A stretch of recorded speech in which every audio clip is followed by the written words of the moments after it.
I already set it up. Should be. Amateur hour over here at the Session Syndicate headquarters. Can anyone hear us? Hello, check.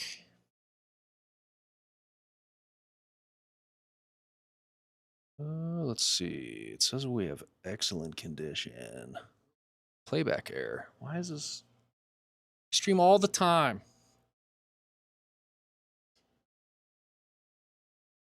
Are we live, people? We sure?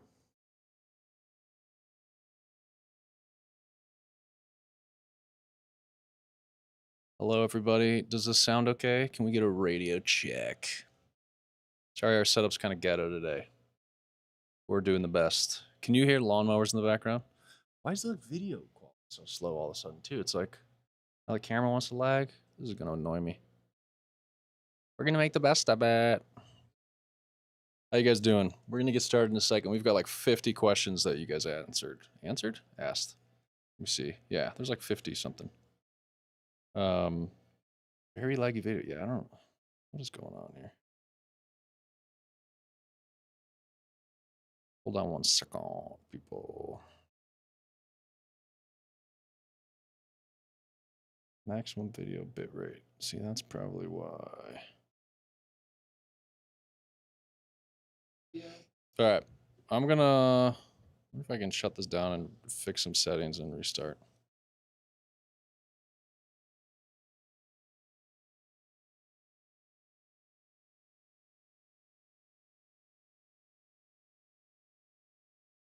All right, we'll be right back. Maybe.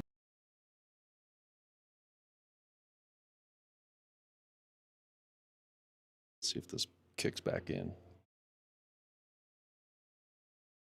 All right. All right, are we? Did it get any better?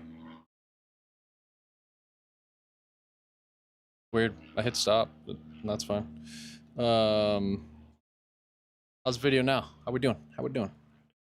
Now we're up to 10,000. Yeah, this should be better now. Cool. We'll get started. Sorry that the video quality, it's so sunny out here. I tried to put lights on us and fix it, but it is what it is, guys. You can kind of see us. Hey. As long as you can hear us, that's all that matters. So we're going to get started. You guys have a bunch of questions. Today, Brian and I won't be playing.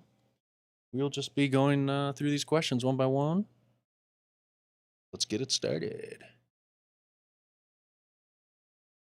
What are the main focuses for Cranked right now? Is the first question. And Jake already wants to come outside.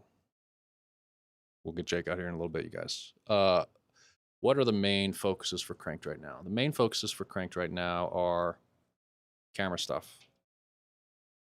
As far as the programmer side of things. So on the programmer side of things, Zach working on camera stuff. We did a bunch of new camera settings all week. Actually, some exciting new camera settings you guys will probably get tomorrow. And then Maggie's working on the rider model. So we need to get the rider model, the bike done, and the camera settings, and all those kind of combine. Once all those things are good, then we can start moving on to working on rider animations, body position, making everything look good, stylish and steezy. So those are the main focuses. Once all that is done, the next main focus will be multiplayer and getting multiplayer in, because we think that'll be a big deal and that people will love it. And yeah. So that's it for now.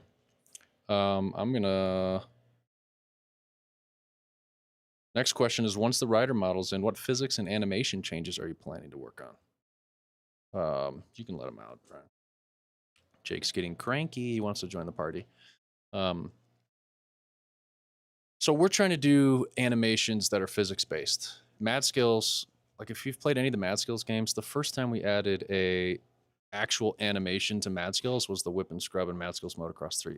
All the other games and all the other animations are just physics-based. They're not actually animated. It has to do with the physics. So you kind of, what we plan to do with Cranked is, when it comes to different body positions, you know, you have like the standard neutral body position. You've got like the full lean forward, the full lean back, or the lean left, or the lean right. So you kind of adjust all the different body positions and all the different directions you can move the player around. And then, what, Jake? So you're laughing at? No. And then they end up being physics based. So they're not really like canned animations where it's like, I don't know if does that make sense? But that's what we need to work on is like we've had this placeholder rider, so we really haven't touched as you can tell, like the way he's standing, this body position, all that stuff is totally incorrect. So that's what we need to work on is like all those basic things. Right. Next one. Eventually we'll get Brian answering some questions. Different types of bikes are planned, like enduro, dirt jumper, and will they have different performances from each other? And if so, how will they tie to the leaderboards? Yes, they will have different performances to each other. We don't know the specifics yet. Like we'll work with the community together once we get in the other bikes. Obviously, like the downhill bike will have the biggest suspension, so you'll be least likely to crash from like a big drop, or it'll be the easiest to like go over rough terrain. If you take a dirt jumper down like a hardcore tech trail, you'll probably be crashing a bunch because there's zero suspension. And how will it tie in with the leaderboards? There will be one leaderboard for each trail, and it's up to you guys to decide which bike you think is the best. So, we're not going to have like separate leaderboards for each bike or anything like that. It'll just be kind of you decide which bike is best suited for the trail, and we'll say on the leaderboard what bike the players are on. What up, Aaron? Welcome. So that's that question. What are your thoughts on free ride and exploration gameplay? Are there any gameplay loops planned for this? We want the game, I've always kind of said I want the game to be like half racing, half exploration. But that's just kind of, I want both to be very important in this game. And there will be gameplay loops for both. So it's kind of up to the player to decide how they want to do it. If you're the kind of player who never wants to race, I still want you to be able to progress through the game and kind of unlock things. If you're the player who doesn't want to ever explore and only race, you should also be able to progress and get through the game. You probably have to do a little bit of crossover of both to fully progress. But there will be gameplay loops and challenges and everything for both styles of play. I think you get to the top of a trail, whether you race it or not, you can, there will be different challenges, race challenges, free ride challenges, maybe combined challenges, all that kind of stuff. Is the loading screen showing roughly the art style and look for Cranked you're going for in the future? And here is what the loading screen looks like if you forget. There's a big version of it. It's kind of pixelated, sorry. But I would say it's similar-ish, like the colors, nice bright colors and all that. But this was kind of a quick drawing from a different artist. This is from Nils. So I'd say it's similar-ish, but I think Maggie will have her own spin on it. She wants to do, try this painterly thing. So we'll let her try that, see if we like it, and go from there. So I would say, no, that's probably not exactly how it'll be, but I would say it's in the same realm of how it'll be.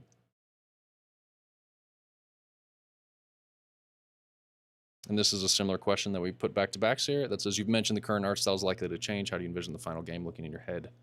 More realistic or stylized? Definitely more stylized. Not realistic at all. We're doing that for multiple reasons. I mean, one, it's a design choice. I think it looks cooler, and I prefer that style. I think realistic stuff is overdone, and I also think realistic stuff takes a lot of work, a bigger team, harder to pull off. It takes more powerful equipment and computers and all that stuff. So for accessibility reasons, we want to go stylized. And I think stylized kind of shows more, we're not going for hyper realistic. It's a simcade game, so I think more stylized lets people know when they look at it, oh, this isn't some hyper realistic thing. It's friendly, it's welcoming, it's got arcadey elements to it. So I think that's kind of all the reasons for that. In my head, I don't know. I don't know what it looks like in my head. It looks like Firewatch, but better. So we'll see what happens. Yes, we are definitely using a spatula. We will take questions from chat at the end, so save your questions at the end. We've got like 50 to go through here. Leave them on. I'll pay attention.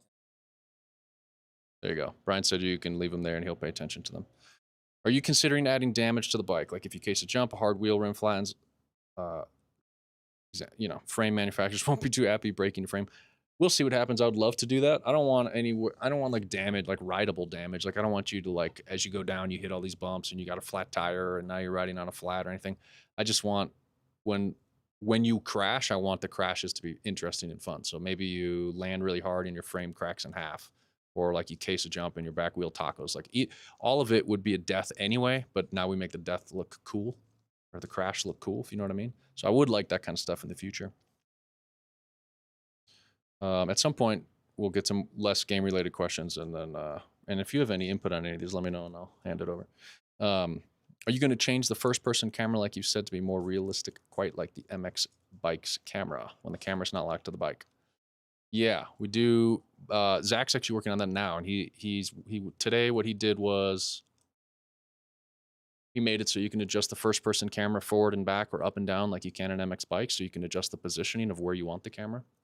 And he also made it a setting to determine how much you want the camera to tilt with you in turns, like MX Bikes has. There's other MX Bikes camera settings that he's going to work on that he hasn't gotten to yet, like the one where it's connected to the rider or the bike or not. So those things are coming. That's what he's been working on, and probably what he'll work on the next week or so. What did Jake pop through here? No, he's over there laying down. Will there be ride-out days on Cranked where all the devs and the Patreons meet up and compete? I would love to do that. Once we get multiplayer, and those are the kind of things I'd love to do. So we'll definitely have live streams where we open up a server, and anyone who, like, all you guys can just hop in and we all play together and hang out, and hopefully there's voice chat. If not, we'll all just jump in Discord together and hang out and have fun and do silly stuff. Absolutely. I love the feel of the gameplay right now. Is that going to change at all? Yes, it will change, but I think the core basics are there and kind of set in stone. So I don't think the core of it won't change. There's little things here and there that we want to change. Yeah, if you like the way it feels now, I think you'll like the way it feels at the end of the day. So we're just in the tweaking phase now. We're not doing big massive changes. Will there be competitive races and tournaments? This is a 3-part question. We hope to have competitive races and tournaments. That's my dream. I definitely want to have like a competitive ranked scene in this game. Will there be an ELO system? I don't know what type of system we do. I don't know if we would do an ELO system. Probably not. I don't really love ELO systems. I think a point system that kind of mimics UCI World Cup stuff, where there's like a race of the week, you have to qualify, and then if you get to finals, you can compete on a leaderboard, and then we see how many points you got on the leaderboard, and then we take those points, roll them over to the next week, something like that. What is it? Brian asked what I don't like about ELO systems. I don't know. We did it in Mad Skills Motocross in the dual mode, and I don't know. There's like design challenges with it. Like the top people who get really good, it's hard to pair them with people because they're so good. There's no one else to pair them with, and then I don't know. People don't understand the system. Like I think a lot of people, it's confusing to them, and the amount of support emails we got based on like how many trophies they won or lost was confusing, and they don't understand that ELO systems are based on like who's the underdog and who isn't. If the underdog beats someone else that's higher ranked than them, you would win more trophies than if the underdog lost. And I think a lot of people get confused by all this. So that's why I don't like it. Will there be different maps environments? We're working on the one map now. Our maps are huge. So the plan is we're going to focus on one map for like the early access launch. And then once early access is in, we've got all the other stuff done. If Cedric has time, because it's mostly up to him, obviously. If Cedric has time, we'll start working on the second map. But it also a lot from Maggie because we need the art for it, and then Zach's got to get in there and program all the things. And new map means new challenges, new, all that kind of stuff, like new trails with all the challenges and the progression system. And I think a new map is more than just a new map in our game. It's like a whole environment, a whole open world situation. So we'll obviously have modding, and people can make maps that way. But we do want to have different maps in the future. What's chat saying? That would be you. I mean, the game is relatively small though, and more people play it. I'm sure there'll be. Yeah, are you talking about the ELO systems though? Yeah, I don't know. This game will not be relatively small if it's a success, so that's hopefully not lasting forever. What type of multiplayer experiences are you going for? I don't know. I mean, I have ideas, but I think in the beginning, we just want to be able to like hop in with friends and go ride around and do. I want it so that anything you can do single player, you can do multiplayer. If you want to hop in and grind a trail with your friends, you can do that. Kind of the way it is in Trackmania, you kind of see them ghosted, and you could restart as much as you want, and you kind of just whatever. It'd be cool to have like actual races with each other. What up, dude? Jake wants to say hi. Anything to say? He doesn't want to talk. But yeah, different modes and kind of things like that. I think we'll talk about it with the community when the time comes, once multiplayer's in the game, see what you guys want to do, see what ideas you guys have, and go from there. So I think for now, I definitely want to make multiplayer as user-friendly as possible. I hate multiplayer games where it's hard to find a lobby and get with your friends and you lose track of them. And I've kind of talked about some of these things in the past about how I want you to be able to fast travel to your friends immediately, like one button press, boom, you're right behind your friend again and catch up to them, that kind of stuff. Also, your drone idea is kind of an innovative version of multiplayer, I would say. Yeah, I want to be able to like fly drones with your friends and chase your buddies down the mountain, create clips, stuff like that. Right. Will there be customization that affects gameplay? As of now, no. And I've talked about this in the past, but I like when everyone's on a level playing field. Maybe if there could be some customization that's minor, like I don't want full suspension tweak, like, oh, I can tweak the suspension and the geometry and I can, I don't want to get into the weeds of that. But if it was something like we have 3 different tire types or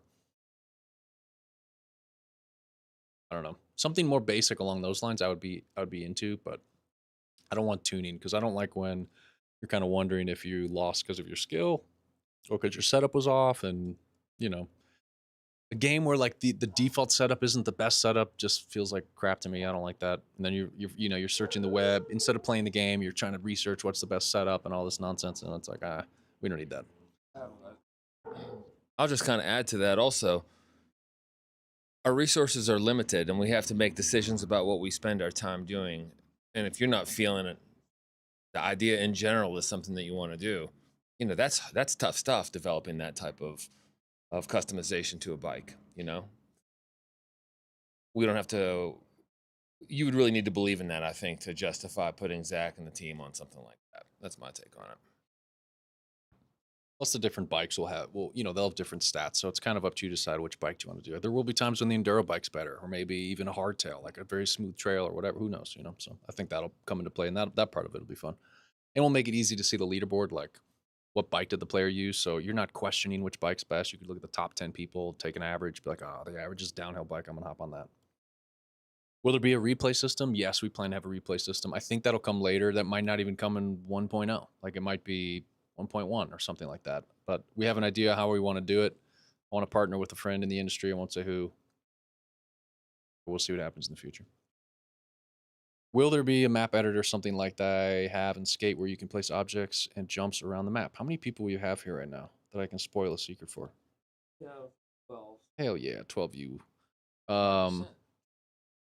Zach, the little fun thing we're doing in the build this week that you guys will get probably tomorrow is that you can fly the drone and drop a ramp with it now. So you can just kind of like fly the drone wherever you want, hit A on the controller or X if you're on PlayStation, and it just drops a big kicker, which is kind of fun. And then you can kind of just play with those kickers. If you enter race mode, they disappear. So don't worry about it ruining race modes. But that's kind of our very janky MVP version of being able to place props. Hopefully in the future we have a better, more robust system, kind of like Skate, and you could even unlock new ramps and new types of elements that you could place. But we're doing kind of a first fun, janky little version of it this week in the build. How customizable, that's a word, will the game be? Will you be able to create races on your own maps? I want to do as much customization and modding as possible. Most of this will come in the modding part of things. But I told Zach, like, I want players to be able to make mods. Like, let's say you're a modder, you make your own map. I also want there to be some physics attributes that you can have access to. Like, you could adjust the gravity, all the basic kind of physics things that we use to dial in the physics. I want modders to have access to that. So if you want to make a map that have different physics, and as much customization we can do, you can make your own, own props and ramps and elements and all that kind of stuff and import it in. We're going to try to be as free as we can with it. But then if you customize your physics for your map, when players enter your map, they're going to be forced to use the physics that you set for your map. That's how it'll work. So you won't be able to like change the physics on our default maps. Those will be set by us. But if you create your own map, you could, like, for example, you could create a map on Mars or on the moon and it has different gravity. Or it could be based on Earth, but you just want different gravity settings or whatever, So that's kind of what we want to go for there. Do you have plans to add in real life trails? We don't have like set plans. We really want to do it. I think it would be very difficult to do, much more difficult than we did in the Mad Skills games. The Mad Skills games were all mostly side scrollers, other than the Rallycross game, which we did replicate some Rallycross tracks. But a circuit style racetrack is, I think, much easier to create than a full on top to bottom downhill run, or even multiple. Like a whole bike park would be crazy. I would love to look into like how 3D scanning technology would work and all that stuff, like laser scanning. I know they've done that for other video games. I don't know with our scaling of things if that would translate well, or if we just have to hand make them and get them as accurate as possible. We definitely want to do it, and I'm sure if this game is successful, do it at some point. One thing we can do in the meantime, I think, is take elements of real life trails and courses and things that we see. Just awesome, like that rock I sent to you the other day, that the guy was kind of taking the hit and riding off the rock like a wall and dropping off. Like that whole trail is probably not going to end up in the game anytime soon, but that rock could. Like you can take certain elements of things, and that stuff's going to be fine to incorporate in our way into the game. And a lot of these things I think are going to be recognizable to people, and it would be kind of cool to have some fun things like that, either from trails that people know, or even just from cool content that people posted on social media that really made the rounds and just looked really cool. Yeah, I'm sending Antgrass stuff all the time. Like, dude, put this in. He's probably overwhelmed. He's like, well, it's all good. Would you consider adding a GoPro camera angle that looks like you're seeing from a POV GoPro kind of like body cam? Yes, and actually we are attempting. I have entered the DMs of some GoPro people, or attempting to like officially partner with them and kind of make a replica GoPro thing. We'll see what happens. But I would love to do that and like have it be branded GoPro and everything, and you could kind of place it in different spots. So that's one thing we're thinking of. What's development been like on Crank? This is kind of a bigger open-ended question, but I think I'll let Brian go first on this one. What has development been like on Cranked? It's a lot different than the type of development that we've been used to, because we've worked on a much larger team, a lot more production on the previous projects we worked on when we were making the Mad Skills games. There are so many different people involved. There has to be a lot of planning, a lot of careful communication. This is just a completely different experience. It feels a lot more like when we were making Mad Skills way back in the day, when we were a small team and we were just kind of thinking, okay, what makes sense to do right now? What's the best thing that we can do, the best way we can spend our time right now? Just a lot more complicated before that. Hey, Jake, than it is now. So from my standpoint, it's been super refreshing. It's been energizing. Almost hard to find as much time as you want to find to put into it. Like it almost never stops. It's hard to stop thinking about, even I think for both of us, especially for Joe, but probably everybody on the project to some extent. So I don't know. It's just, there's a simplicity and a clarity of focus to me on this project, Joe, that makes it feel very different from the bigger things that we were working on, the larger scale things that we were working on for a while there. And when I say larger scale, when you're making free to play games, just the scale of the game, there's so many things that go into it. SDKs of external partners and ad networks and all that kind of stuff adds a lot of complexity. We don't have any of that stuff in this game. It's just all about what should we be working on right now, and Joe kind of lets the team decide, for the most part, what they want to work on, so that they're super energized. And it's just a really fun, energizing experience, and it reminded me personally about how I like to work and how important it is that I believe in what I'm working on and I understand what we're doing fully, and buy into it. And that's what this feels like to me personally. I missed the first half of that because I was busy trying to get Jake up here, but I think I probably end up repeating a bunch of the same things. Yeah, I mean, we came from working on the Mad Skills games that are free to play mobile games, which is a completely different experience. The thing that I love most about designing video games is like the core gameplay, the feeling of the physics, that, and just creating like fun experiences.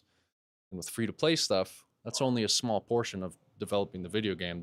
A lot of it, the majority of it, is putting in ad networks and balancing economies and all that stuff that you have to have for a free to play game. And I'm not that kind of game designer. I don't like it. So for me on Cranked, it's most of everything that I love and almost none of the stuff I don't love. So to me, that's very fun.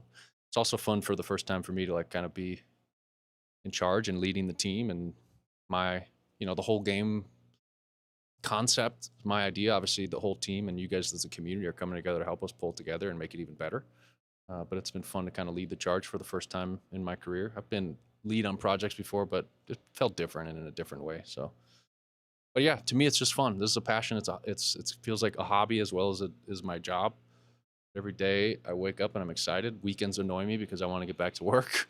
So I'm loving it and I'm having fun, and I hope you guys are too. And it's fun to like share it in the open. Other projects, we wait a year or two into development, maybe 3, almost till it's done. Maybe a month before launch is the first time we even share it or talk about it. And with this, we're sharing it right from the start. So that's been super fun as well. That was a long answer, but maybe one of the most interesting questions we had actually. All right.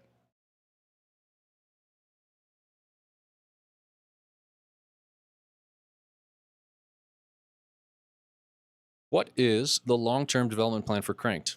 And what does the GDD look like? And I had planned to show you guys a bunch of things along with this. And I just realized that I didn't set up OBS to do it, so I can't. But what I was going to say was we could look at the roadmap together.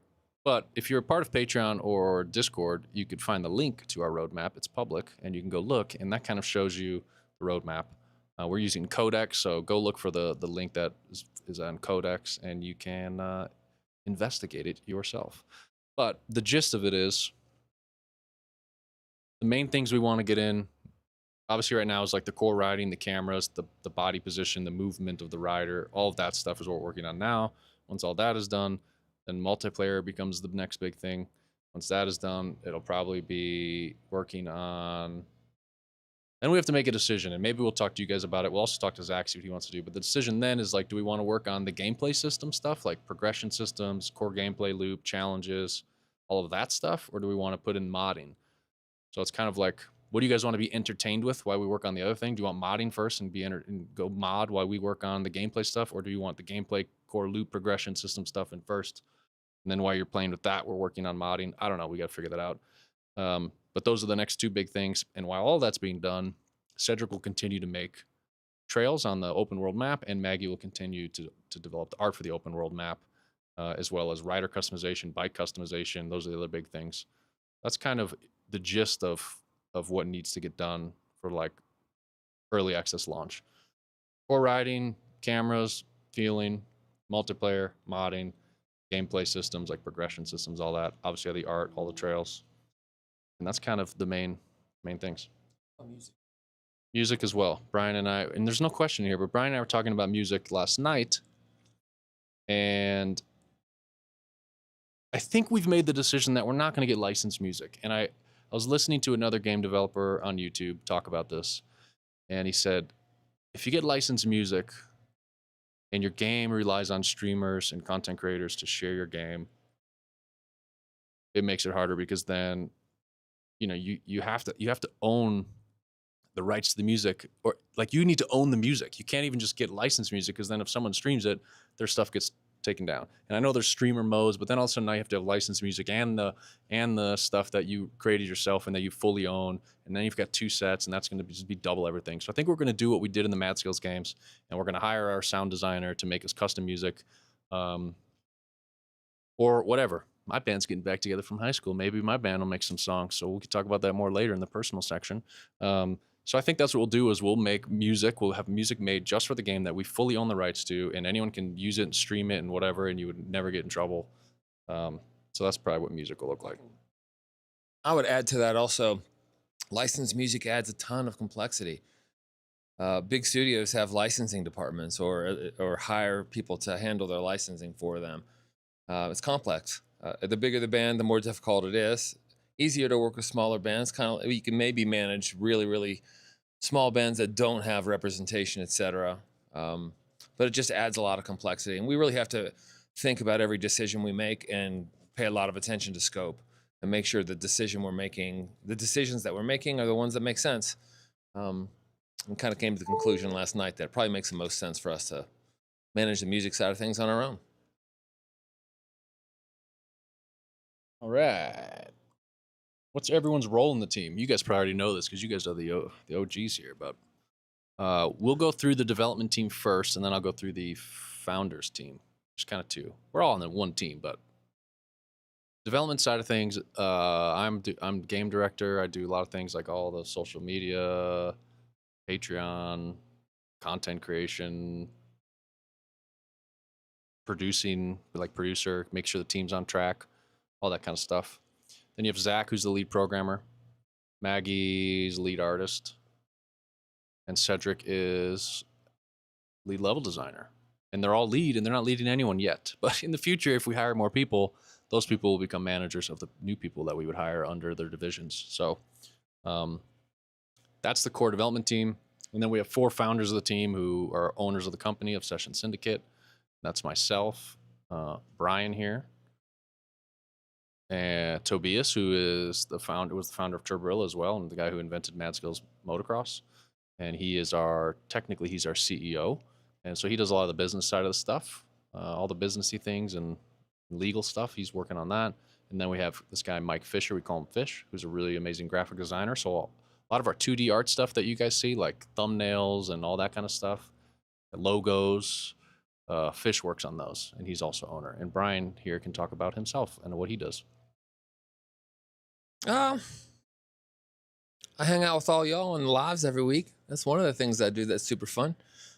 I don't know. I guess I'm kind of involved in all of the decisions that we make that aren't directly about game features. I mean, if we're talking about what we're going to do with our company, how we're going to make this work, if we're trying to figure out how to do something or how to get more out of the effort that we put into something, I'm kind of involved in all that stuff. So I was always kind of more of a behind the scenes guy at Racer X and at Mad Skills. Never really was in a scenario where I was being taught things. I was usually thrown in the deep end of things and had to figure them out. And I find in 2025, having the skill of being able to figure things out pretty well is a pretty good skill to have. So I just try to bring that to this thing and work with you, Joe, on how we're going to get this thing done. You know, one of the things that I'm putting a lot of time into right now, and I guess I could have answered this way with the very first question, is what we're focusing on right now. One of the things I'm focusing on is just thinking about how we're developing this thing in public and how we can leverage that into content to, over the course of however long this takes us to kind of get it into global launch or whatever, how to leverage that along the way so that we are getting more out of this effort that we're putting into it and creating good, interesting, honest content and figuring out how on each of the platforms that we're working on to leverage these things and make them work in a way that's always consistent with our ideals and what we're trying to do here. Never like betraying any of that stuff at all, but also understanding that each of these platforms have their own, things work differently on them, and you kind of have to understand that and to some extent play the game. So we're gonna have to figure out the balance of how do we grow our reach as we try to do this thing, while at the same time never betraying our values and what we've set out to do here. I think I'll be a big part of that probably as we move forward. Yeah, Brian's really good at using AI efficiently and helping us stay organized too. We don't use it for content creation or anything in the game, but we do use it a lot to help us make foundational documents and meeting notes and all that kind of stuff. And he's been a great help helping me learn all that stuff too. When you're a small team, you got to do things quickly, efficiently, and save the most amount of time and money you can. Brian is leading the charge on our team for that. What games inspired Cranked? Any games that are not at all related to mountain biking or action sports? I mean, I've been playing games. The first game system I played was Atari at my grandma's house, probably when I was, I don't know, single digit age. Then we got a Nintendo, like the original NES, PlayStation 1, 2. I mean, I've grown up with video games my whole life, so I think a lot of video games have inspired this game. And I think in a sense, we're kind of, maybe you guys would disagree. I'm curious what you guys think. But in a sense, we're kind of trying to go back and make games in old school way where it's just, all you really care about is like, what's fun? Like, that's it. Like, I'm not trying to care about stakeholders and how much money we're going to make. And like, I don't care. Like, I just want it to be the most fun game possible. And that's the only thing I really care about. and that's refreshing to me. But what games? I mean, Tony Hawk's Pro Skater, the original, huge influence on me as a kid, and kind of like to me that was like opening my eyes of action sport games are cool and they can be fun and make tons of money and be mainstream. So that's cool. I mean, if we could make a mainstream mountain bike game where people who don't even care about mountain biking end up playing this game because it's so cozy and fun and inviting and easy to learn, and there's silly moments and fun Easter eggs and all that kind of stuff, that would be amazing. It needs to resonate with the core audience of mountain bikers, but we would love to open it up to more people than that. What other games? Firewatch inspired me a lot on Cranked, and that's not a mountain bike game or an action sports game at all. But I just remember playing Firewatch, and it was very cozy and welcoming, and it sucked me in, and it wasn't hard to learn or play, and the environments were beautiful, and I kept thinking I want to ride a mountain bike through this environment, and that's kind of what got this whole idea kind of kickstarted was playing Firewatch. So that's a couple, but I'll throw this over to Brian and see if you have any games that inspire anything in Crank. Not really, because I kind of stay out of the decisions that you make and that the team makes as far as what you want this game to be. I'm kind of had decided at the very beginning of this thing that the reason I want to be a part of it is because you're leading it, and I want to kind of follow your lead on what this game is supposed to be and help you bring your vision to life in a lead role that's kind of unlike anything you've done before. So no, I would not say that any of my inspirations have affected the game. I'm inspired by some content creators, and as far as how people are growing an audience with honest, good work. I'm super inspired by that Ari at Home guy.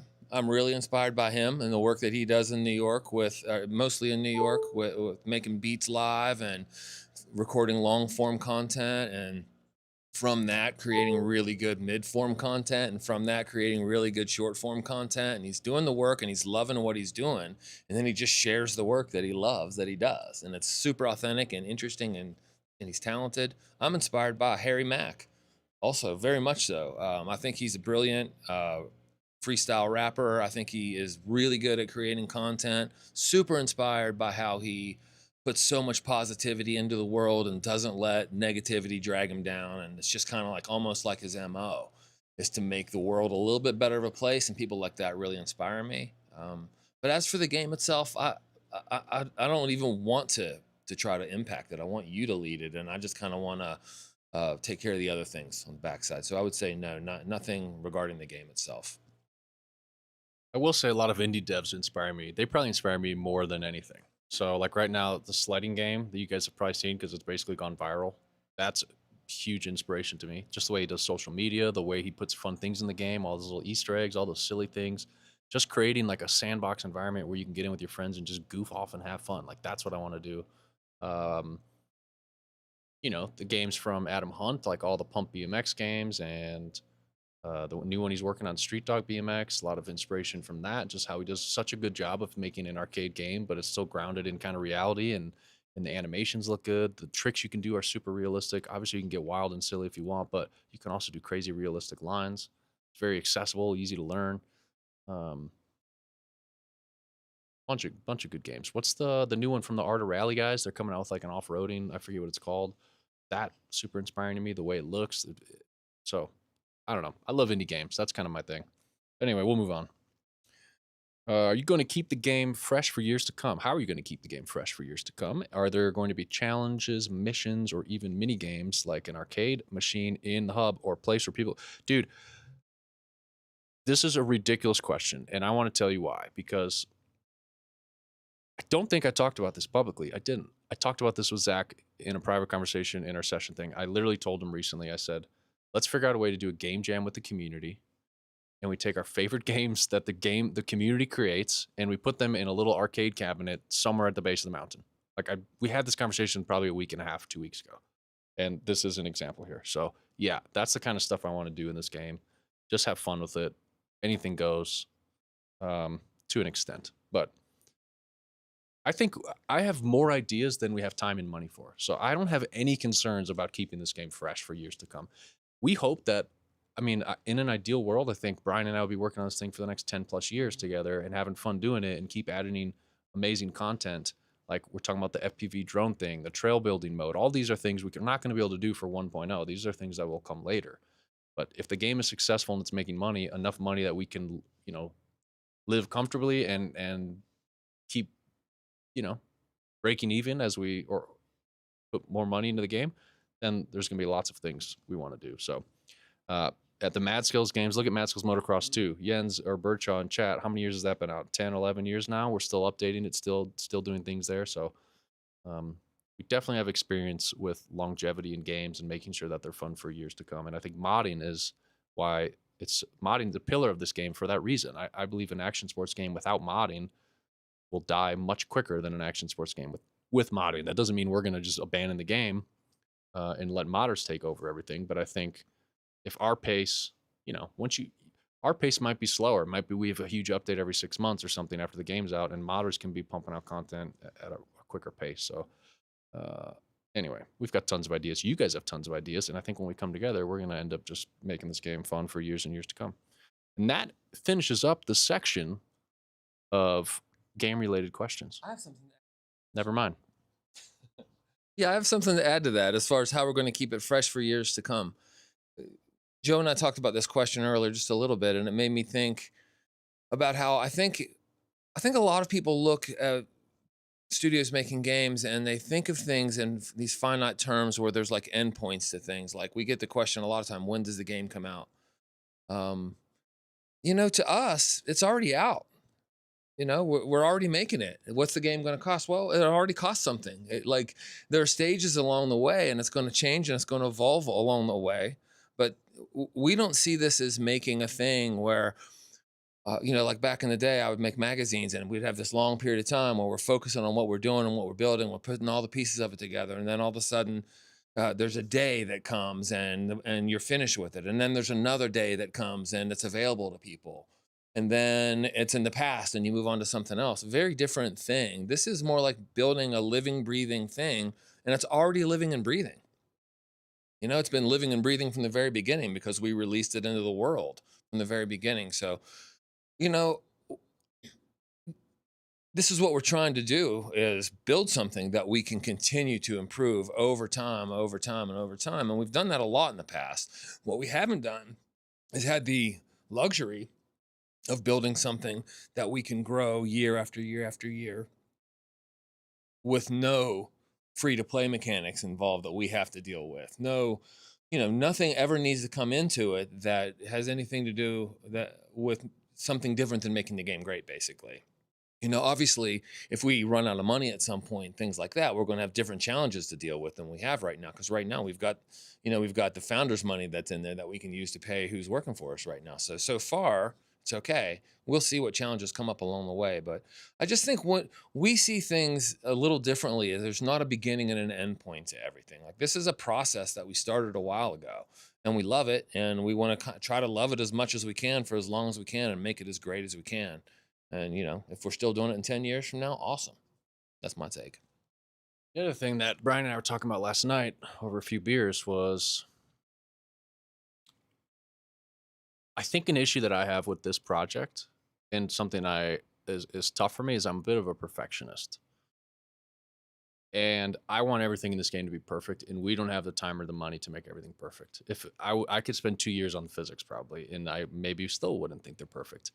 And at some point we need to move on and work on other things. So the challenge for me is like making things good enough. Maybe we get them 70-80% of the way there and we just say ship it and then get the game out there and hopefully it takes off and becomes a big success.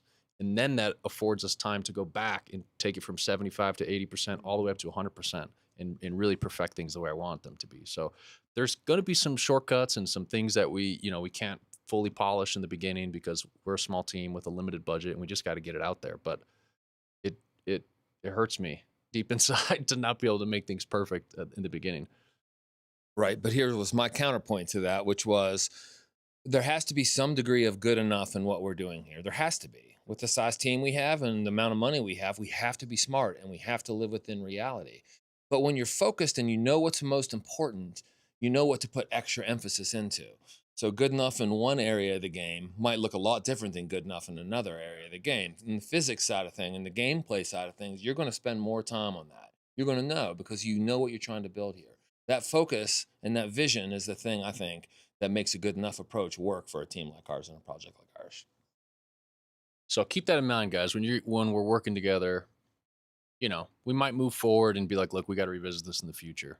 But I feel like you guys have been understanding and accepting of that already. So anyway, let's move on to personal questions. Let's mention the teams again because Lars is in. Yeah. The build that'll come out hopefully tomorrow. I think we'll do a build tomorrow. I need to test the stuff Zach did today, but he's mostly been doing camera work. So now you can like change the camera position up, down, forward, back, and first person, some other tilting camera stuff. But the fun thing that he did, we wanted to kind of put one little fun little secret thing in there is now you can drop kickers with the drone. So you can just fly the drone around, drop a kicker down, and it opens up free ride lines, transfer lines. It's pretty fun. And if you start a race mode, they all disappear. So you can't cheat with them. Well, someone will figure out a way to cheat with them, but we don't think you can. So that's the little secret thing if you guys missed it. Let's go on. Personal questions. I can't read today. What got you started with game development and did you go to school for it? I can start there. And some of you guys probably heard this story before, but I was in the Army. Right after the Army, I got out and went to nursing school. And as I was in nursing school, some of your classes are boring and you sit there and play Mad Skills Motocross in class. And in Mad Skills Motocross, I believe it was Brian who probably requested to have a feature in that game where if you link your Facebook account within the game and follow them, you would get a reward and help them build their social media accounts and it rewarded the player. So I naturally did that, which made me follow them on Facebook. And then I saw on Facebook that they were coming out with a BMX game and they wanted beta testers. So I filled out a form to apply to be a beta tester. And Brian didn't take all the people that filled out the form. He would hand select people based on their responses. And I remember waiting like 2 or 3 months without hearing anything. And then I finally did hear something and became a beta tester. I loved it. It was so much fun. You guys probably feel the similar way now. It's like when a new build would come out, you get all excited, hop in there, test out the new features, hopping on Discord, giving feedback. Like exactly what you guys are doing is what I was doing for Mad Skills BMX back in the day. And I took it very seriously to the point where I weaseled my way into a few jobs there, kind of worked on social media for them, became a level designer, eventually became lead level designer, and I took over managing the tracks for all the games, which is now what Birdshaw does in chat.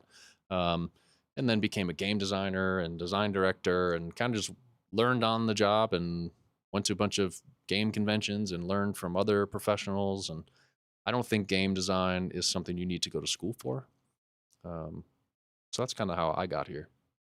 It's been 13 years in the game industry now, but I'll hand it over to Brian. Yeah. Well, the question was about game design. And I mean, I did my share of game design throughout the years, also untrained in all ways.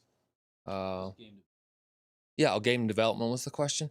I mean, for me, it was just that I saw Mad Skills Motocross on a computer screen and I just instantly had the thought, that's the wrong, if this game played like this, I was blown away by the physics of the motorcycle in Mad Skills Motocross, blown away by it. It genuinely felt like it was carrying weight, and that was the thing that got my attention so quickly.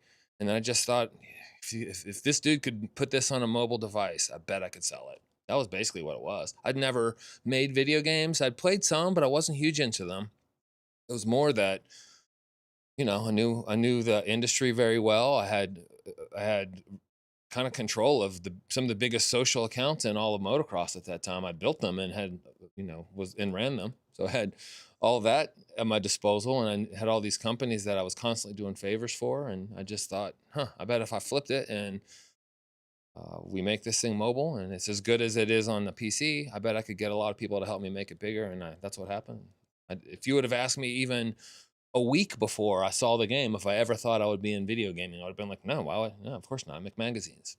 I just saw the opportunity and that changed everything, I guess. So that's how I came to it. I don't know if it's luck or just the ability to spot an opportunity or just the fact that Tobias made a great game and anybody who would have seen it would have known that. I have no idea, but now I'm still making video games all these years later. So what do you know? The other thing is I've been in action sports my whole life, participating in them, a fan of them, watching them. I think first one was probably skateboarding, then snowboarding, then BMX. I had a very short stint of rollerblading, um, skydiving. Somebody opened up some Nano Banana or something here. If anybody here is an expert at Nano Banana or any type of, or even better, Sora or VO2 or something, and you can like by the end of this show have an awesome video of Joe rollerblading, I will. I don't know what I'll do, but I'll do something for you. We'll figure it out. We can have a talk later, but I've got to see Joe rollerblading as soon as possible. I got rollerblades here in the closet, so I could just go out front and rollerblade for you. But anyway, I love action sports. So I think my combination of being involved in these sports my entire life and also being a gamer my entire life and playing those types of games my entire life and looking at them critically, not just playing them, but actually like thinking about why do I like this one? Why do I not like this one? I think all of that stuff came together and is what's helped me be good at designing games. I think I'm good at designing games. What do you guys think? I don't know. Anyway, that's that. We will take much questions at the end too. We're getting closer to the end, but I think Brian's keeping track. All right, cool. So if you ask him now in chat, go for it. Rollerblade into the pool. Maybe that's how we could do the finale of this. The pool's too cold right now. It's way too cold. 70 some degrees. I'm not into that. I'm into like 90-degree pool. If you could make a game that wasn't Cranked or Mad Skills Motocross, what would it be? Which is a good question. And some of these I didn't think of an answer before. So now I got to sit here and think of it on the top of my head. What was the one game idea we had? Yeah, I was gonna say I have a lot of mobile game ideas because that's where I was working. I was working at Turbrilla, and at Turbrilla, in the past, now they decided at some point they would like to do some PC games. But in the past, it was always like it's always gonna be free to play mobile. So come up with ones for free to play mobile game ideas. So I've got a ton of those, and one of them that I really like was a mountain biking game, and Brian and I kind of came up with that design when we were on a hike in Colorado, and we were using a stick drawing in the dirt, literally, and then ended up kind of making it into a full game design. But it was a game side-scrolling like all the other Mad Skills games, except it added a line choice feature. So I think we tried to pull out what I thought was like the most important thing in mountain biking, and I think it's line choice. When I go ride, anytime I'm riding, line choice is key. The whole time you're focusing on line choice, in my opinion. Especially where I ride here, it's super rocky and technical, and you're trying to like find your way through all these crazy rock gardens and stuff. So we were going to come up with a side scroller that had different lanes, kind of like Ollie Ollie World, if you guys have seen that game.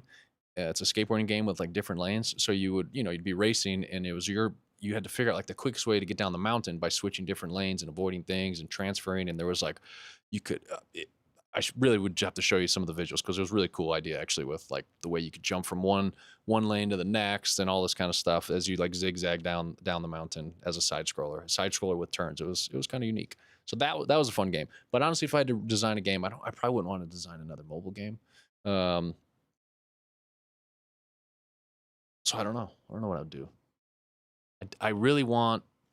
Actually, I do know what I would do. I watch Axel Hodge and all those guys, Hodges and like Axel Hodges, in like their backyards and all these crazy things. And I'm like, that needs to be a video game. Why is that not a video game? That's the video game I'd make. And I'd want to team up with Adam Hunt, and we would come together and we make a kick-ass freestyle motocross game. I think that's what I'd do. What about you, Brian? I don't know. I mentioned this once before, but I know it'd be super challenging. It's funny that both of these ideas have to do with water because I'm actually, of all the action sports things I've done in my life, I've always kind of been a little bit hesitant to get around too much water. But I just feel like a surfing game. I like a great surfing game. There's a real opening for a great surfing game. And I always had this idea for a cool kayaking whitewater style game. So I guess either of those two things would be fun to be involved in, but I'm less on the game design side of things. So I'm usually more interested in whether it's a space that I want to spend my time in. And one of the things I like so much about mountain biking is it's so familiar to me, but also new and different from motocross. It's been really, really fun for me to adapt to this, spend more time and put more focus on this sport than I do on motocross by far now. I totally forgot about my game that I've been joking around with my family for probably 10 years now called Salt Boy. So that's probably what I'd also make is Salt Boy. And I'll tell you about Salt Boy right now. It's a platformer. Oh, there's too many platformers. That's dumb. It's not going to work. I don't care. It's a platformer, and the boy is made of salt, and he's trying to avoid water. Otherwise, he disintegrates into nothing and dies. And if you disintegrate too much, you end up dying. And you get power ups like rain boots, rain jackets, umbrellas, and then there's like enemies with squirt guns trying to kill you, and rain, and all this kind of stuff. It's stupid and silly, and it would never probably happen. But I've been joking about it with my family, and we joke about Salt Boy all the time. So, Salt Boy. Next. If you had to do one, would you attempt a backflip or a front flip? Well,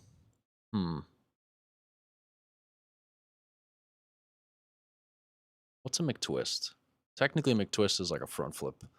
That's the only thing I've done in action sports in real life that was flippy, was snowboarding. I used to be able to do McTwists and like cork fives and stuff.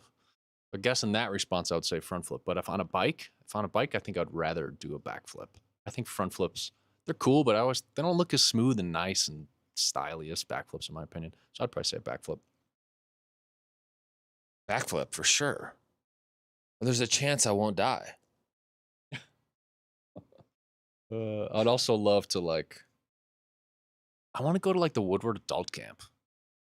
I always wanted to go to Woodward as a kid, never got to go, and I saw they have adult camp now. I'd love to go there and actually like try to throw some flips into a foam pit on a BMX bike or something. Anyway, Limbo is a great game. Favorite NBA team? Brian loves basketball, and he'll probably have a better answer, but my favorite NBA team would be the Chicago Bulls. I'm originally from Chicago, and I grew up in the era of when the Bulls were amazing. Repeat the three-peat, baby. Michael Jordan, Scottie Pippen, Dennis Rodman. I got to see them play live. I even took a bunch of pictures of them as a kid in my film camera that I forgot to load into film into, and I got home to go develop the film and cried when I realized that my picture with Michael Jordan was now just a memory. So the memory of that day is probably stronger now because I forgot to put film in the camera. So I don't really care, but it's a funny story. But the Bulls, Chicago Bulls. That's actually also coincidentally the last time Joe watched a basketball game, probably. Not a stick and ball guy at all. Joe doesn't watch basketball. He doesn't watch football. He doesn't watch hockey, baseball. Okay. And I've always been a stick and ball guy too, on top of action sports. So we're different in that way. I am a huge basketball fan, but mostly college basketball fan. And I grew up in North Central West Virginia, close to Pittsburgh, an hour and a half south of Pittsburgh or whatever. There's no basketball team in Pittsburgh. You're a Steelers fan or a Pirates fan or a Penguins fan, but there's no basketball. So NBA didn't really exist to me. I didn't even watch Jordan and those guys when they play. And I was a good bit older than you. Everybody my age was watching those guys, but I wasn't. But later, a West Virginia University basketball player named Javon Carter went to Phoenix Suns and got a lot of playing time. And we hadn't been putting very many players into the league. And that just turned me into a Phoenix Suns fan. So it's weird because I'm not a fan of any sports team that's from anywhere other than Pittsburgh, and I guess I never will be. But when it comes to basketball, it was wide open. I tried for a number of years because I like the sport so much to care about a team, and nothing felt honest. Nothing felt like I really cared, no matter what I tried. It wasn't until Javon Carter was playing for the Suns then I cared. Then I would watch. My son Julian and I got the NBA ticket thing and just watch all the games and always see Javon out. He got plenty of minutes and changed NBA for me, really. He's gone, and the Sun. I do like Devin Booker. The Suns are still an interesting team to me, but I don't know. Former Mountaineer Deuce McBride's on the Knicks now, and that makes it to where I'm more interested in watching the Knicks play now than I am the Suns. So I guess don't have a really truly great allegiance to a team in the NBA. I just like when West Virginia University Mountaineer players get time on the court, basically. I used to follow the Blackhawks, but hockey, but that was because they were winning, and now they're not winning. I don't care. Fair weather fan. How long have you been mountain biking? I think I got my first mountain bike from Richie, the guy who owns Rad Dog. This was before he owned Rad Dog. I think I bought my first mountain bike from him. It was a Trek 4500, probably the year 2000, sometime in the Army. So it was between 2006 and 2010, somewhere in there. It's probably 2009 or something. So what is that? 10 to 50, 16 years. So I don't know. Been riding mountain bike 16 years, but I was on a BMX bike for like 10 years before that. What type of mountain biking do I enjoy most? I like being in a forest with lots of trees and birds and nice, beautifully packed dirt and roots. Tight single track, flowy trails. That's my kind of jam. Then I moved here where it's rocky and technical, and I hate it. So because I fall and then I get hurt. That's me. I came from the Midwest, so I like cross country Midwest style. Like that's my jam. I did a bunch of cross country races back in the day. There's a thing in Wisconsin called the WARS series, WORS, Wisconsin Off Road Series, and I did that for I think 2 seasons. I wasn't great. I was like Cat 4, which is probably the lowest category. I did get second overall one year, but that's my kind of mountain biking. And what bike do I ride? I ride a Bronson right now, Santa Cruz Bronson. Before that, I had a Trek Superfly 100. Before that, I had that Trek 4500. So I've really only owned 3 legit mountain bikes. I keep my bikes for a long time. I don't get new bikes very often. And Brian doesn't really ride mountain bikes yet, but we're going to go ride tomorrow. So he does not going to answer that question. All right. How has your experience mountain biking affected how Cranked plays? Yeah, I think that's the main reason we're making Cranked is actually my experiences mountain biking is because I go mountain bike. I know how it feels and the flowiness and just the fun of throwing the bike around wherever you want it and that your tires gripping and rolling over roots and rocks and just being in nature and all that stuff. And then I go play the video games that are mountain bike video games out there. I'm like, this doesn't feel anything like being on a mountain bike. I don't get it. Like it looks like a mountain bike and I'm on a mountain and I'm pedaling, but it doesn't feel like a mountain bike. So our goal was to try to capture what it really feels like to be on a mountain bike, not a hyper realistic simulator or anything like that, but like, have good single track trails and have rocks and roots and all that kind of stuff. Why is there like a noise? What's going on over here? Your phone? Sorry, I heard a buzz. So yeah, to me, Cranked is all because I just didn't think other games out there were doing mountain biking justice, and we're trying to change that around. And you guys are helping us make it as good as possible. Because honestly, you guys are better riders than me, most of you. I've seen a lot of your guys' videos posting in Discord, and I'm like, he's better than me. They're better than me. Not that I'm comparing, but I think you got to listen to other people too. Let's see. Cranked vlog, Joe. Yeah, I'm gonna try to take. I don't have a GoPro or anything yet. I thought about buying one just for this weekend, but I had one way back in the day. But I'm not, GoPro. There's the GoPro effect. You got to be badass on it to make your GoPro stuff look cool. So I don't have one, but I will try to take some video of us riding tomorrow and post it up. The only other mountain bike game that Aaron has really enjoyed is Lonely Mountains Downhill. Absolutely, that is probably one of my favorite ones. I played that a bunch. I backed them on Kickstarter back in the day. And that was one where racing is actually really fun. I think line choice is really exciting. Finding new lines and opening up the mountain is a ton of fun. Totally different style, obviously, but that game I do really love. Are you cool if I kind of talk about what we talked about last night as far as my view of what makes you a singular game designer? I think unlike anybody else. Are you okay? Are you comfortable with that, or would you rather I didn't bring it up? Yeah, so last night Joe and I were having a talk. Joe, he mentioned earlier, he's very much a perfectionist, and he wants everything to be just right. Not in like an annoying way or anything, and not in a way that I think encroaches on others in some way. It's just his thing. He wants his stuff to be set up right. He wants to be really good at everything he does. As a result, he is really good at everything he does. It's pretty crazy. I think that's one of his great strengths is that he's good at so many different things. But I think he might be the best in the world just from an overall perspective, or if not, I'd like to know who else is up there at knowing what it feels like to ride something in action sports, that type of thing, and knowing how to effectively translate that into a game. I think that there are people, Adam Hunt's really good at that on a BMX bike, and there are people who can do that in their realm quite well. MX bikes, the bike moves amazingly. What that guy's done is super incredible. I'm always like to give him respect because I think he's done such an amazing thing. But I don't know if there's anybody, certainly nobody I've ever run into, who can do it in multiple sports like you can. You could do this. You could do this with skateboarding. You could do it with snowboarding, with all kinds of bicycle riding.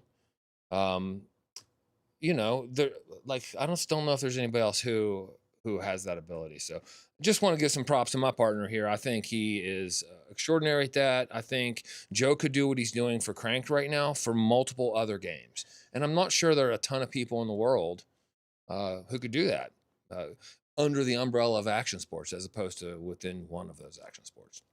Impressive. Thank you. Appreciate that. And I guess I've kind of done it for some sports already. I mean, I helped with Mad Skills BMX, motocross, snowcross, rallycross, even sports I've never participated in. I feel like I'm good at researching them enough to kind of understand the feel of what it would feel like. But all right, do you follow UCI mountain biking? If so, who's your favorite team and rider? I do. I just started actually. I started when we were working on Crank. Before I didn't follow racing a ton. I was more into like, I don't know. I'd follow the YouTubers, my favorite mountain bike YouTubers, and watch them doing stuff. But I never really watched a lot of the racing. I'd watch some of the Red Bull events like Hardline and some of the the big events. Uh, but this year I've been watching all the races, and I think my favorite teams or riders, I think in the junior category would be Asa Vermette, just because he rides frameworks, and I'm now love frameworks because we got frameworks in the game. And I really like what they're trying to do with their bike and their kind of whole mission and philosophies. And then I think I really like watching Jackson Goldstone. I know those are like cliche answers, and I don't care. Yeah, Asa for Vermette for me for sure, because we're working with frameworks. I mean, I'm new to mountain biking. I'm certainly new to the sport of mountain bike racing.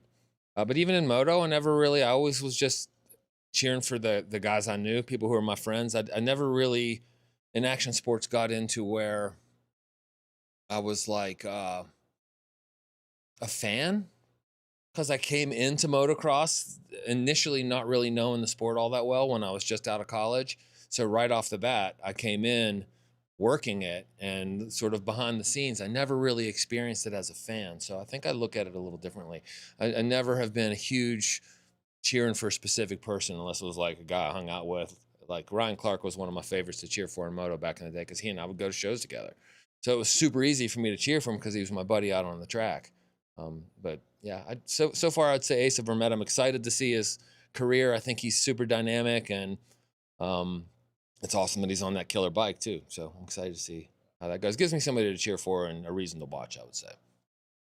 And in motocross, my favorite's Justin Cooper, because Justin Cooper, fun fact, actually made it to the very first Mad Skills Motocross World Championship. At that time, he was racing arena cross, and he was top. And we actually had to move the World Championship to be on a weekday instead of a weekend because he needed to get back for the race. And him and I have kept in contact, and he's an awesome dude. He's a great guy, and I think he's one of the most underrated riders. He's one of the most consistent riders. I mean, he went into Super Motocross with the most amount of points.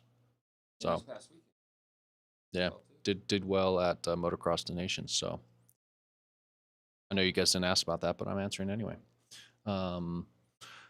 So that's that. And yeah, I'm reading chat. You guys saying cliche answers are good for a reason. Yeah. I mean, it's just so much fun to watch Jackson Goldstone, like finding these crazy gaps and lines. And I don't know. It's cool.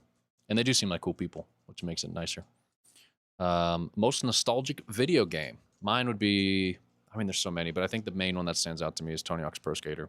I just remember getting the demo disc and just playing Warehouse over and over and over and over and over again, and then finally getting the game. And that to me was amazing. If I want to go back even further, I'd probably say the original Super Mario Bros. On the NES. Playing that with my sisters was always a good time, and playing Duck Hunt.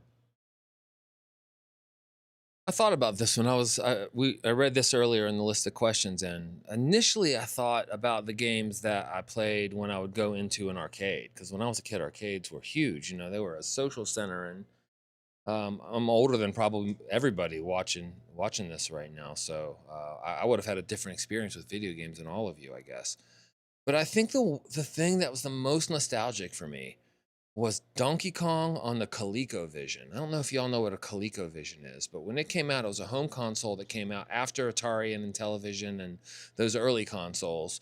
When you were playing those early consoles, it was cool and you had some games that were fun, but they were a huge leap from the games we played in the arcade. They're so far behind. It wasn't until ColecoVision came out that I started to play games that were feeling like they were as good as the games you could play at an arcade. They were starting to encroach upon that. There was a baseball game that I played. I don't even remember what it was called. There was a game called California Games, which was a huge game for me. It was an early action sports game. Had surfing, side-scrolling surfing, actually. Had hacky sack. It had a half pipe in it. Can't remember all the other sports, but that one was super nostalgic for me too. But I think it was the first time I played Donkey Kong at home. And it felt kind of like I was playing the real version of Donkey Kong. And then there's also a nostalgia to having cartridges and blowing in them because you would thought there was dust in them. You'd blow them out and stick them in. You know, the feeling of sticking it into the console, all of that. It's a really nostalgic thing for me thinking about that because, you know, those days are so long gone now. It reminds me when I was a kid. And since the question was about nostalgia, that's what I would go. It's probably my favorite game growing up was Galaga because I just got really good at it and played it a ton. But I wouldn't necessarily say it was as nostalgic as the others. Yeah, and I did play the Tony Hawk Pro Skater Remaster 1 and 2 a lot. I didn't buy 3 and 4, mostly because I've been busy. But the remasters are pretty fun. Moving on. Funny story or best memory when you served in the military. So yeah, I was in the military for about 5 years. What was I going to say? I had an idea for this. Oh,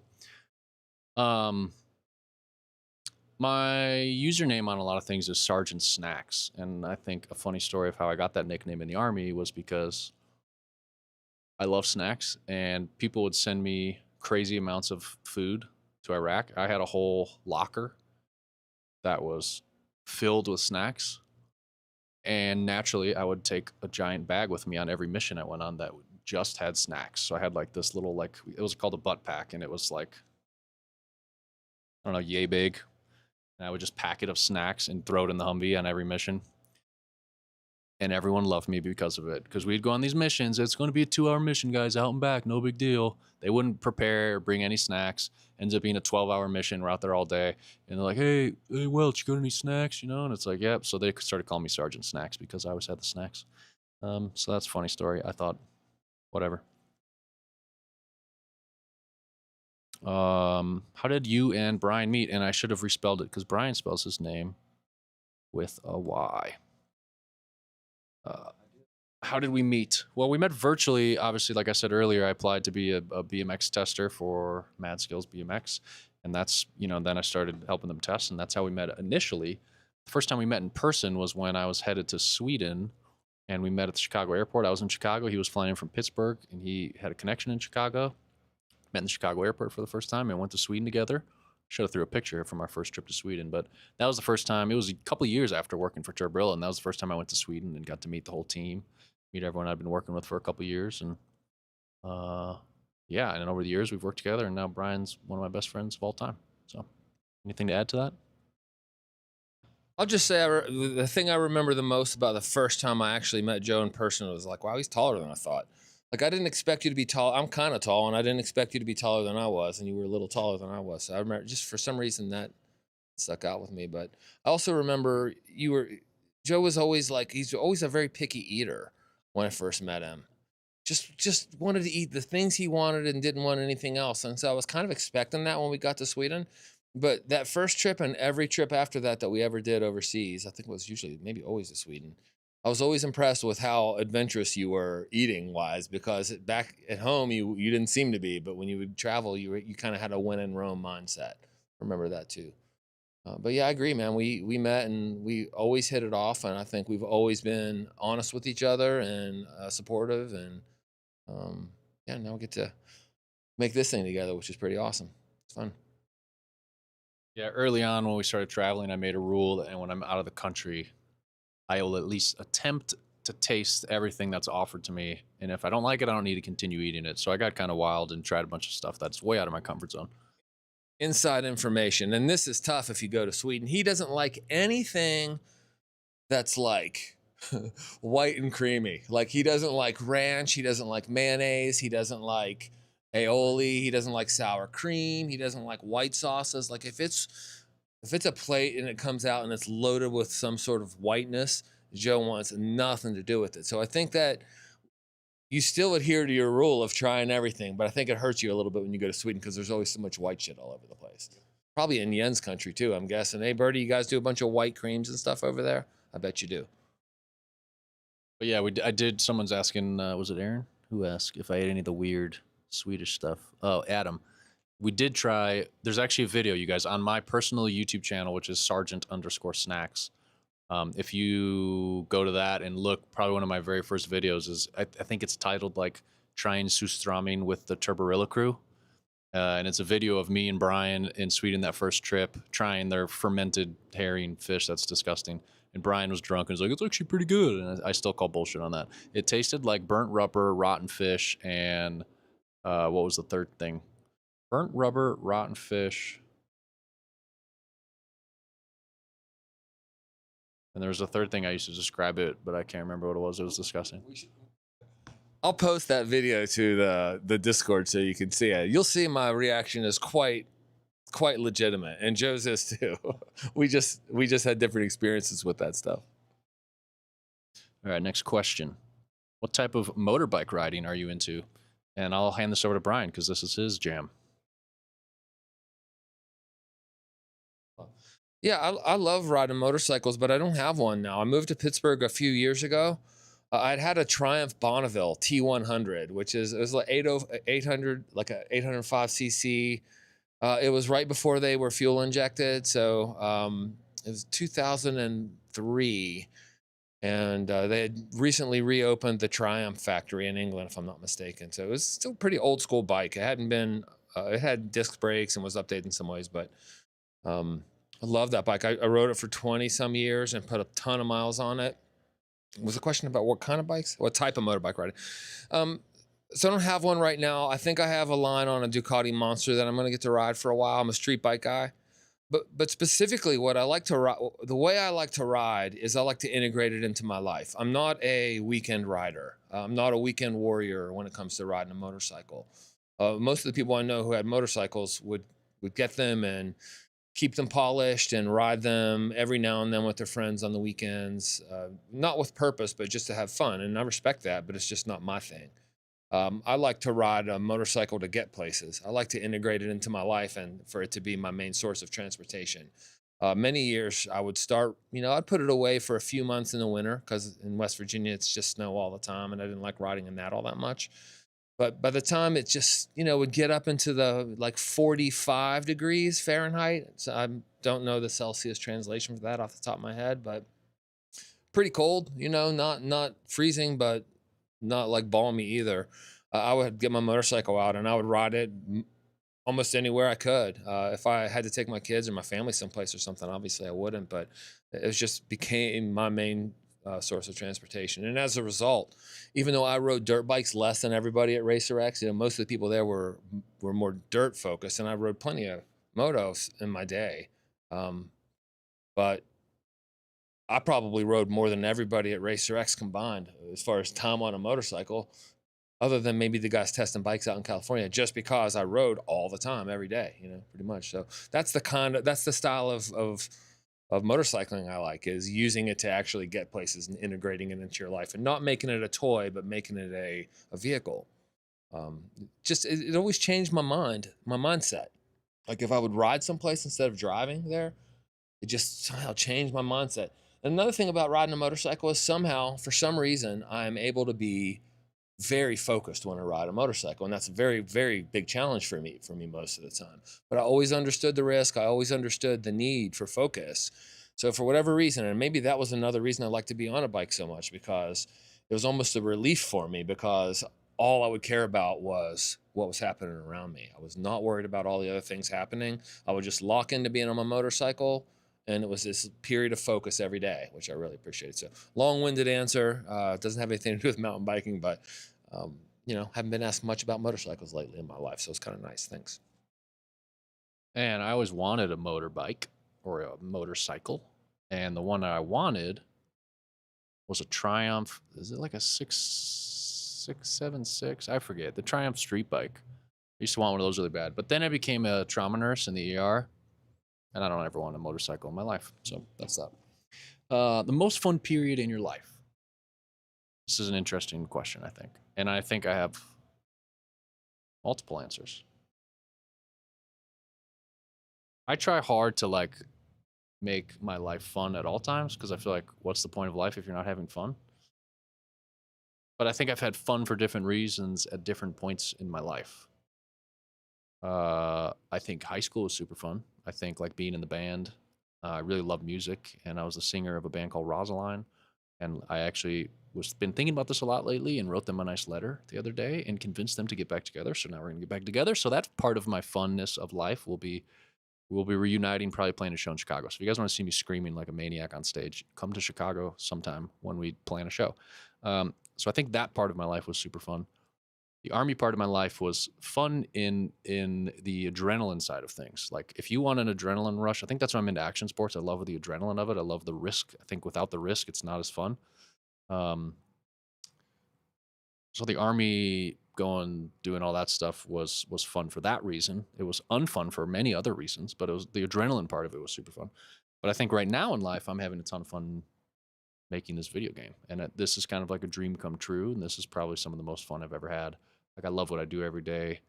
I love the community we have. You guys have been maybe the most like wholesome gaming community I've been a part of. I've been part of a lot of different gaming communities. You guys have been positive. You've helped make this so much more fun than it could have been. And the team that I have that I work with, I love all of them. Worked with them for many years. So I think right now, I'm been married for what 14, 15 years or something, happily, So the place I am in life, in a great relationship with my wife, making an amazing video game. You guys are awesome. I got a bunch of best friends like Brian here. So I think right now in life, I'm very happy, very content. And this is probably the most fun period in my life. And I love to be able to say that. That's killer, Joe. I'm stoked to hear that you're feeling that way right now, but I'm not surprised also. You've got a lot going on right now. That's good. Ton, man. Imagine when the band's back together, how much more fun you're going to be having. How fun it's going to be when you're on the stage. That's going to be awesome. I have tons of fun moments in my life too. Of course, it was fun building Racer X for all those years. Professionally, that was one of the most fun periods of my life. And then building Turborilla in the early days was super fun too. Raising kids was fun. I have two awesome kids. They're so sweet and such good people, and we had so much fun together their whole lives. But those are all kind of cop out answers. Like my most fun when I was having the most fun, personally and selfishly, sort of speaking, where I wasn't too, I wasn't focusing on other people in my life too much, was in 1995, the year after I graduated from college and played music. That's what I did for 9 months or so. Ran a bar too for a while in there. But there was a time I was playing like 3 gigs a week, a week, and just every one of my friends played, and everyone was in a show at all times. If I wasn't playing, I was going to somebody else's show always. Knew everybody in town. Had so many friends that year.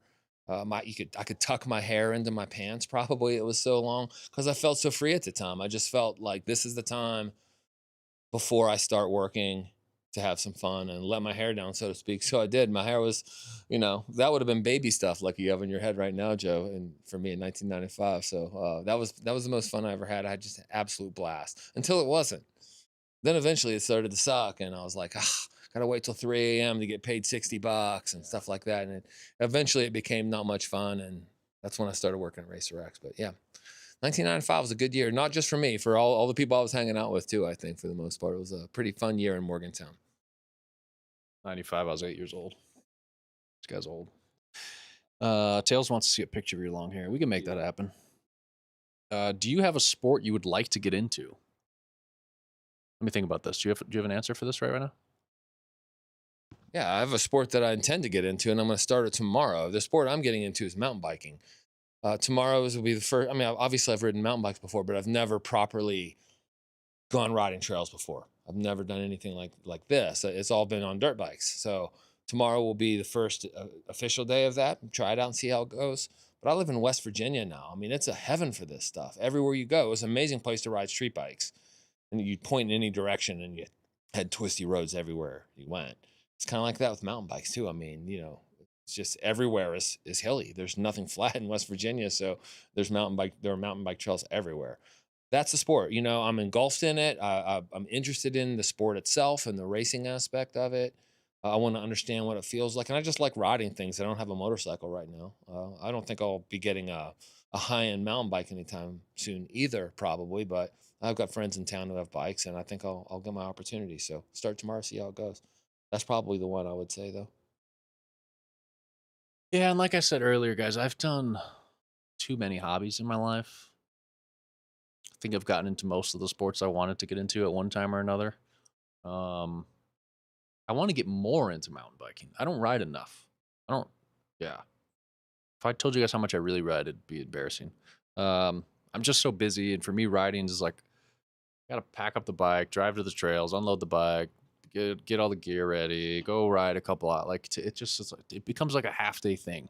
Um, I used to have trails where I could just kind of like ride up the house and I'd do like a 40-mile ride loop around the house, and then that was a little bit easier. But now it feels like a barrier. And also, after I shattered both my wrists, mountain biking, my love for it dwindled slightly. So I'm not as crazy as I used to be. And right now I'm like super into rock climbing. So um, my answer to this is just I want to get more into riding. I would like to be riding more. Like once a week. If I could ride once a week, I'd be pumped. Biggest inspirations. I'll hand this over to Brian because I'm not sure of my answer. I mean, I kind of mentioned a couple of the guys already I'm inspired by. I'm finding myself more and more inspired by people who I sense are genuinely kind and just kind of feel like if they can pump more positivity into the world, it'll be a better place, and they actually care about that. People like that are the people that I care the most about. And I mentioned a couple of those guys already. I'm inspired by you, Joe, because you have a vision and you're making art, in my view, and you're doing the work. You know, you're doing the work, and you're treating all the people who are involved in it well, openly and fairly, and with kindness, and that's inspiring to me for sure. Um, I'd say that's probably the main thing for me. I'm also inspired by people who I get inspired by people who figure out new ways to use this crazy new technology that's coming out in a good way, a way that actually makes something better and is clever. I get inspired. There's a lot of people I see doing really interesting work right now, and I'm inspired by that too. But yeah, I don't know. On a day-to-day basis right now, probably you more than anybody, Joe, I would say. Thank you. And before I answer this, I'm gonna respond to Goose Fraba in chat. She says I should be gravel riding, and you're right. I should. The bike, my dream bike, is a Mesa Boken titanium version of the Mason Boca, which is a gravel bike, and I would love to have that someday. So you guys need to buy a lot of cranked Patreon memberships, and then maybe I'll buy it. But anyway, biggest inspirations. I don't have specific like names of people, but and I'm trying to remember this one guy's name, and I won't remember it. But the people who inspire me are the people who take the time to really care about every detail of something. I watched a documentary on this pizza guy, this pizza maker in Phoenix, who some people say makes the best pizza ever. And he cares about every little thing, down to the grain of the flour. Like he visits the farms where the flour's coming from, and he's looking at the different structures of grain. And he goes to the farm where the tomatoes are, and he's every little detail. That's what I care about. We were talking about this last night when we were eating candy. We were eating licorice, some Australian licorice thing, right? And we were talking about the licorice is good, the flavor, all that, but the packaging sucks. It's like you did all these things right, and now this packaging's terrible. It's like, why did you stop at the packaging? Like you got to. Every little detail is what matters, and I think the people who are really passionate and really care about something, they take the time to think about every little tiny detail. And when you put all those tiny details together, it creates the best product in the world. And I think that's where we get the best products from, or people like that. So those are the kind of people who inspire me, and I try to be that way. Like I don't know. You got to think about all the details. Next question. What states and countries have you rock climbed in? I try to always have a rock climbing trip booked, and this is like one of the first times I don't have one booked, and it's bothering me. But lately, let's see. I live in New Mexico, so I've obviously climbed in New Mexico. I've climbed in Texas. We have Waco Tanks an hour away from me, which is world famous bouldering spot. Kentucky, Red River Gorge. I've climbed there. I've climbed in Nevada at Red Rock. And next picture, this is Tobias on the left. Let me blow it up. Tobias on the left, me on the right. This was climbing in Croatia. We went to Croatia this earlier in 2025 to go to Reboot. And Reboot's a game convention. That's where we initially went to pitch this mountain biking game, Cranked, to publishers. We went there, pitched it to a bunch of publishers. That's where we got turned down. But while we were there, I forced him to go rock climbing with me. And we got to climb in Croatia. It was beautiful. It was amazing. Some locals took us out. These two women that were awesome tour guides. They took us out. We got to climb some stuff, and is that the first other country I've climbed in? I think that was the first time climbing outside the U.S. How did you get hooked up with the guides who took you out climbing in Croatia?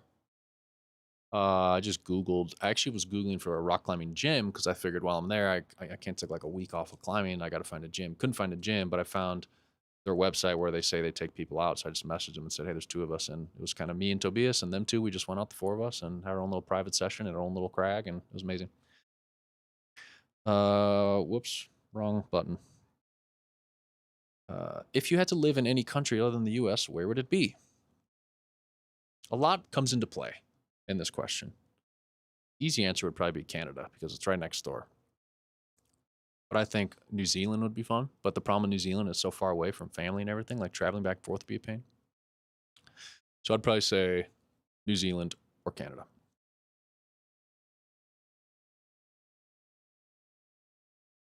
Probably Germany for me, just because I love the language, and I was working on learning German for a while, and know a little bit at this point. I always loved that language. If I lived there, I would be able to, really focus and become fluent in it. So probably Germany, I suppose. I know a lot of people in Sweden. There was a time I thought that was maybe a possibility as well, but it's so cold. At least up north it does. So yeah, I'd say Germany for me. Aaron, are you Canadian or in New Zealand? You said you'd welcome. Oh, Canadian. That's what I thought. Okay, it might be fine a bit cold. I'm from Chicago, so Chicago's just a little bit warmer than parts of Canada. I think I could handle it. But the reason we moved down to New Mexico is it was too cold in Chicago, so maybe I wouldn't handle it. Where do you want to be or see yourself in 10 years? I want to still be probably working on Cranked and making it bigger and better. I would like to be at a point where I've got slightly bigger team. I don't want a big team. I think at most I'd maybe want 10 people total ever. But, maybe a slightly bigger team where I can do a little bit less work and enjoy kind of early retirement. But just making kick-ass biking game that has all sorts of biking. Like I have ideas for cross-country racing in the game. I have ideas, BMX and dirt jumpers and whatever, like even road racing and all kinds of fun stuff. I want Crank to kind of just be the bike game that becomes like this huge sandbox of bicycles that everyone kind of loves, and that's what I would hope in 10 years. I'd just be doing that.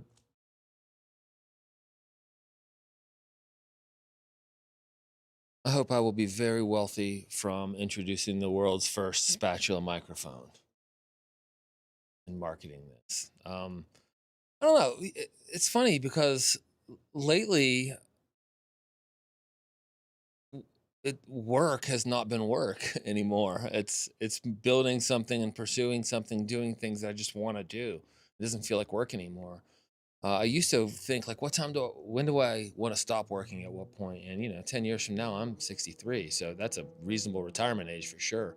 But I guess I hope in 10 years, I still feel like I want to do something that I think matters, something that I enjoy doing and that I'm good at doing, and that somehow makes the world better, even if it's in small ways. At least it moves things in the right direction. That's kind of what I hope is happening. I hope this next 10 years of my life, our lives really, we get to everybody's lives, all of you too. We get to do the thing we really want to do, and we don't think about what we do all day long as we are working now. We think of this as we are doing what we do. That's what I want to be in 10 years. I still want to be doing what I want to do on a daily basis as I am today. Basically, that's how I feel. Any fun stories together with Brian and Joe? Well, we told you about the one where we first met and went to Sweden and tried strumming for the first time, and that's all on video that you can watch. What other fun stories do we have? We talked about this a little bit too. We don't have like crazy adventures that we've done. It's not like we don't have like wild parties that we've done, things like that. We get together and we chill. We hang out, and have fun and talk about work usually. Talk about things we want to try to build and how we can build them. And then we usually go out and we had a blast when we were riding those side by sides. Well, those, I guess they were single seater UTVs. I forget, were they Raptors? I don't remember what they were. I think they were Raptors. In Texas here. We had so much fun doing that type of a thing. And we did it again in Sweden, and Traveling together has always been fun, but no, I wouldn't say any awesome stories that we've had together. It's more like good, just generally good times throughout time, more so than like wild things that have happened or whatever. Erin says she hopes one day have a job that doesn't feel like work, or rather that I want to do regardless of it being work. Yeah. I heard someone say recently, and it was kind of a cheesy line, almost embarrassed to repeat it. It was something like, what did they say? Wasn't if you do what you really want to do, you never work. Nah, well, it wasn't that nonsense. It was like, love your job, job your love. Yeah, that's what it was. It was like, if you don't love your job, job your love, or something. So basically, take what you love and turn it into a job. Super cheesy, but you know, hey, whatever. That's it for the for the personal question section. Also, I want to congratulate all of our community members for not asking a single political question. Thank you very much. You guys are the best. Let's go to some industry questions. We've got maybe 10-ish of these or less, actually. Okay. And then we'll go on to your guys' questions today. Will Chasing the Dream ever be available to play? If you don't know, the game we were working on before this, Hodge was working on Chasing the Dream with LCQ Studios. I had a dream. At that time, my dream game was making an arcadey, simcadey, motocross PC game. So I reached out to him and I said, look, Turbarilla will probably start working on this kind of a game soon. I would hate to be your competitor. I'd rather work together with you because your game looks sick. Do you want to partner together? And he said, yeah, let's do it. So that's when we were making Mad Skills Motocross Chasing the Dream. But at the time, Turbarilla didn't have the funding to fund it, so we had to pitch it to publishers. We spent 2 years pitching that game to publishers, and no one picked it up. So that's why it ended up not happening. And Michael kind of wanted to take off and do his own thing and separate from Turbarilla again. So he's working on his own game now. It's kind of, it's different, but similar to what it was. So you'll probably never be able to play the original Chasing the Dream, but you will be able to play Michael's new game, and you can play it right now. Actually, if you go to the LCQ Studios social pages, look for a post from recently where he talks about some platform where you can like donate money. They're trying to raise money to get some audio equipment to record proper audio sounds for dirt bikes. And if you spend a certain amount of money, you actually get access to the game now. So if you want what basically feels like the successor of what Chasing the Dream was, you can join that, pay a little bit of money, and depending on how much you pay, you either get access to the game now or a beta or an alpha or whatever. There's different tiers and stuff. So that's that. Do you plan to hire more people to the team later on in development? And I kind of mentioned this a little bit ago. I would like to have more people on the team, but I don't want the team to ever get too big. I think when you get too big, you lose the you just lose the vibe of like this little small indie team where everyone knows everything and you're all in tune with each other.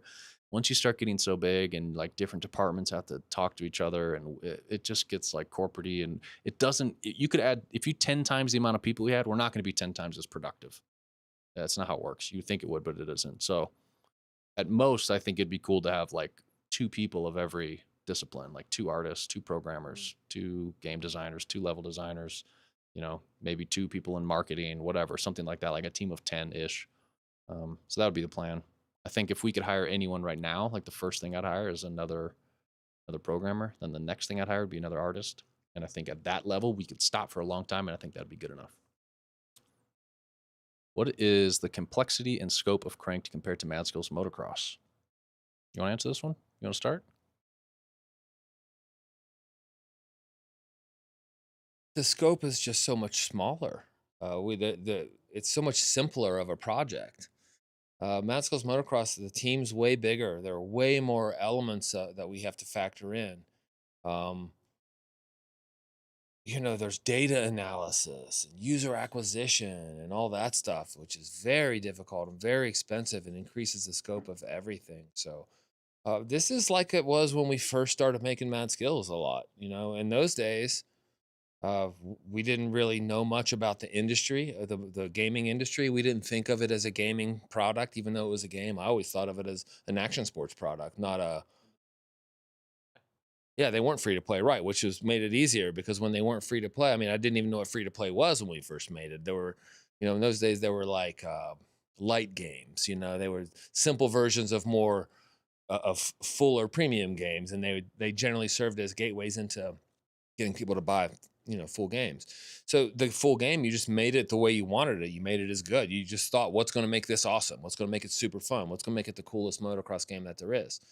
That's a simple approach to making something. A more complicated approach to something is, how do I balance a free to play economy? How do I introduce dual currency, virtual currency, and balance that? How do I implement ad network SDKs and keep them functioning well and keep the game working well? Birchall, who's on this call, knows about these challenges because he responds to the community so much about the problems that these things create for developers because they're so complicated. So it's just way, way easier, simpler is what I mean. A much simpler approach than we have. We took at Turborilla for a number of years, ever since we made the decision to move to free to play, basically. Yeah, I think that's good. And from a game designer standpoint, all I care about and all I focus on right now is what's fun. Like, it's gameplay, it's fun. I get to do fun game mechanics, like the progression systems and all that stuff. Like, it's just going to be based on fun. It's not based on like, how's the day 7 retention going to look and what's the lifetime value of the player and like blah blah blah blah. Blah. Nah, get that crap out of here. Let's just have fun. Let me make a comment. I do want to say, when you hear this tone from us, it's no shade on Turborilla. We still own Turbo. We're still part owners of Turborilla. We still love this company and very proud of Mad Skills and very proud of the team there. And we love our coworkers from there. It's never that when you hear a tone from us. It's just not what the two of us are made to do. There are people who are exceptional at making that type of a game. Really, really good at it. And there are people on this team who are really good at the elements of free to play games, and they love what they do, and that's great. That's just not the two of us. So I just want to be very clear. When you hear any sort of exasperation from us, it's because our best days were when we weren't trying to do that. Our biggest struggles were when we were trying to do that, and we are back to doing things the way we know how to do them now, and it's a relief to us. That's why. So it's never, ever anything. It's not suggesting Turborilla is approaching Mad Skills games incorrectly or anything like that. It's just not what the two of us are best at and really want to put our time into right now. Yep. Did developing Mad Skills Motocross before Cranked help in any way? Absolutely. I mean, we learned so many things developing those games. Yeah, I mean, we'd probably sit here for hours talking about all the things we've learned developing those games and managing communities and talking to people. I think one of the big takeaways and something we did differently at Turborilla that most mobile game studios don't do is similar to what we're trying to do at Cranked, is just talking to people and being open, responding to people. We always tried, we would answer people and they'd be like, oh, I had no idea. I didn't think you'd respond to us. No one ever responds to me. So I think that was one big takeaway, is like, listen to the people you're making the game for. That without them, I mean, it doesn't matter. So that was kind of maybe one big takeaway I took away from working there for so long. But I think I learned a ton about leadership, mostly through Brian, working on the Mad Skills games and managing people there. I became the manager of all the designers, at one point the artists as well. So I take away a lot of that kind of stuff. And I think I've kind of, spent a lot of years kind of learning what my leadership style is. And I feel like I've kind of got that somewhat figured out now. But those are a couple examples, and I'll hand it over to Brian. Yeah, I think everything we're doing right now was informed by everything we did at Turborilla and with the Mad Skills games. I mean, the things that we learned were right in those days, we're trying to replicate those. The things that we tried to do that didn't work out, we're trying to avoid those things. Hopefully that experience that we had helps us focus on, I think it's one of the advantages we have in this. And one of the reasons I so strongly believe we'll succeed at this is because we've done this before. We've encountered the traps that you can fall into quite easily. We've spread ourselves thin or tried to do too much before, and or lost focus. Also, we had some big wins, man. I mean, we did a really good job. Like, one of the things that we learned at Mad Skills was like how to try to go to the heart of a community and mobilize a sport, a world. Motocross is its own world. And, I never thought, I didn't go into this thinking, how are we going to run paid user acquisition and go spend money to buy users who are going to come into mobile games, and we're going to figure out the equation and how to make that a positive return on investment. That's not how we thought about it.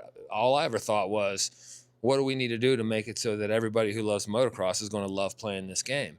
And in the end, I think that you would be hard pressed to find somebody who's ever thrown a leg over a dirt bike and doesn't know what mad skills is. Maybe we're starting to get to the point where some of the younger people don't. I don't know. I think we learned that. I think we're taking that to this project very much. Like, we don't think, how do we work the gaming industry to make Cranked a hit, or to make it viable, a business opportunity that we can kind of work on for some years. We think, what do we do to make the best mountain bike game so that the sort of most core people from this world are going to love it? Because if you guys love it, then I think that means the people who come in sort of peripherally, who don't know the sport as well, are more likely to love it as well. Joe, didn't you read a classic game design book one time that made that point? Wasn't it the guy who made The Sims originally made this point? What was that point? Because I think this is something we learned through making Mad Skills previously that we're bringing to what we're doing now. Yeah, he said, listen to the core. You have to listen to the core. It's one of the most important things, because everyone else outside of the core is listening to the core. So if the core people that are most dedicated and care the most about your game are complaining and saying it sucks and all this stuff, that's going to be what's seen all over the internet. And then all the casual people who are just kind of scrolling by seeing, they're going to see all this negativity. So his whole thing was like, focus on the core. The core has to love it. And if the core loves it, they're going to be talking about it, praising it. And then people outside of the core will see that. And that's what matters. So I've always taken that to heart and focused on the core audience. And the core audience for Cranked are mountain bikers, obviously. All right, next question. How long do you think the development time of Cranked will be? And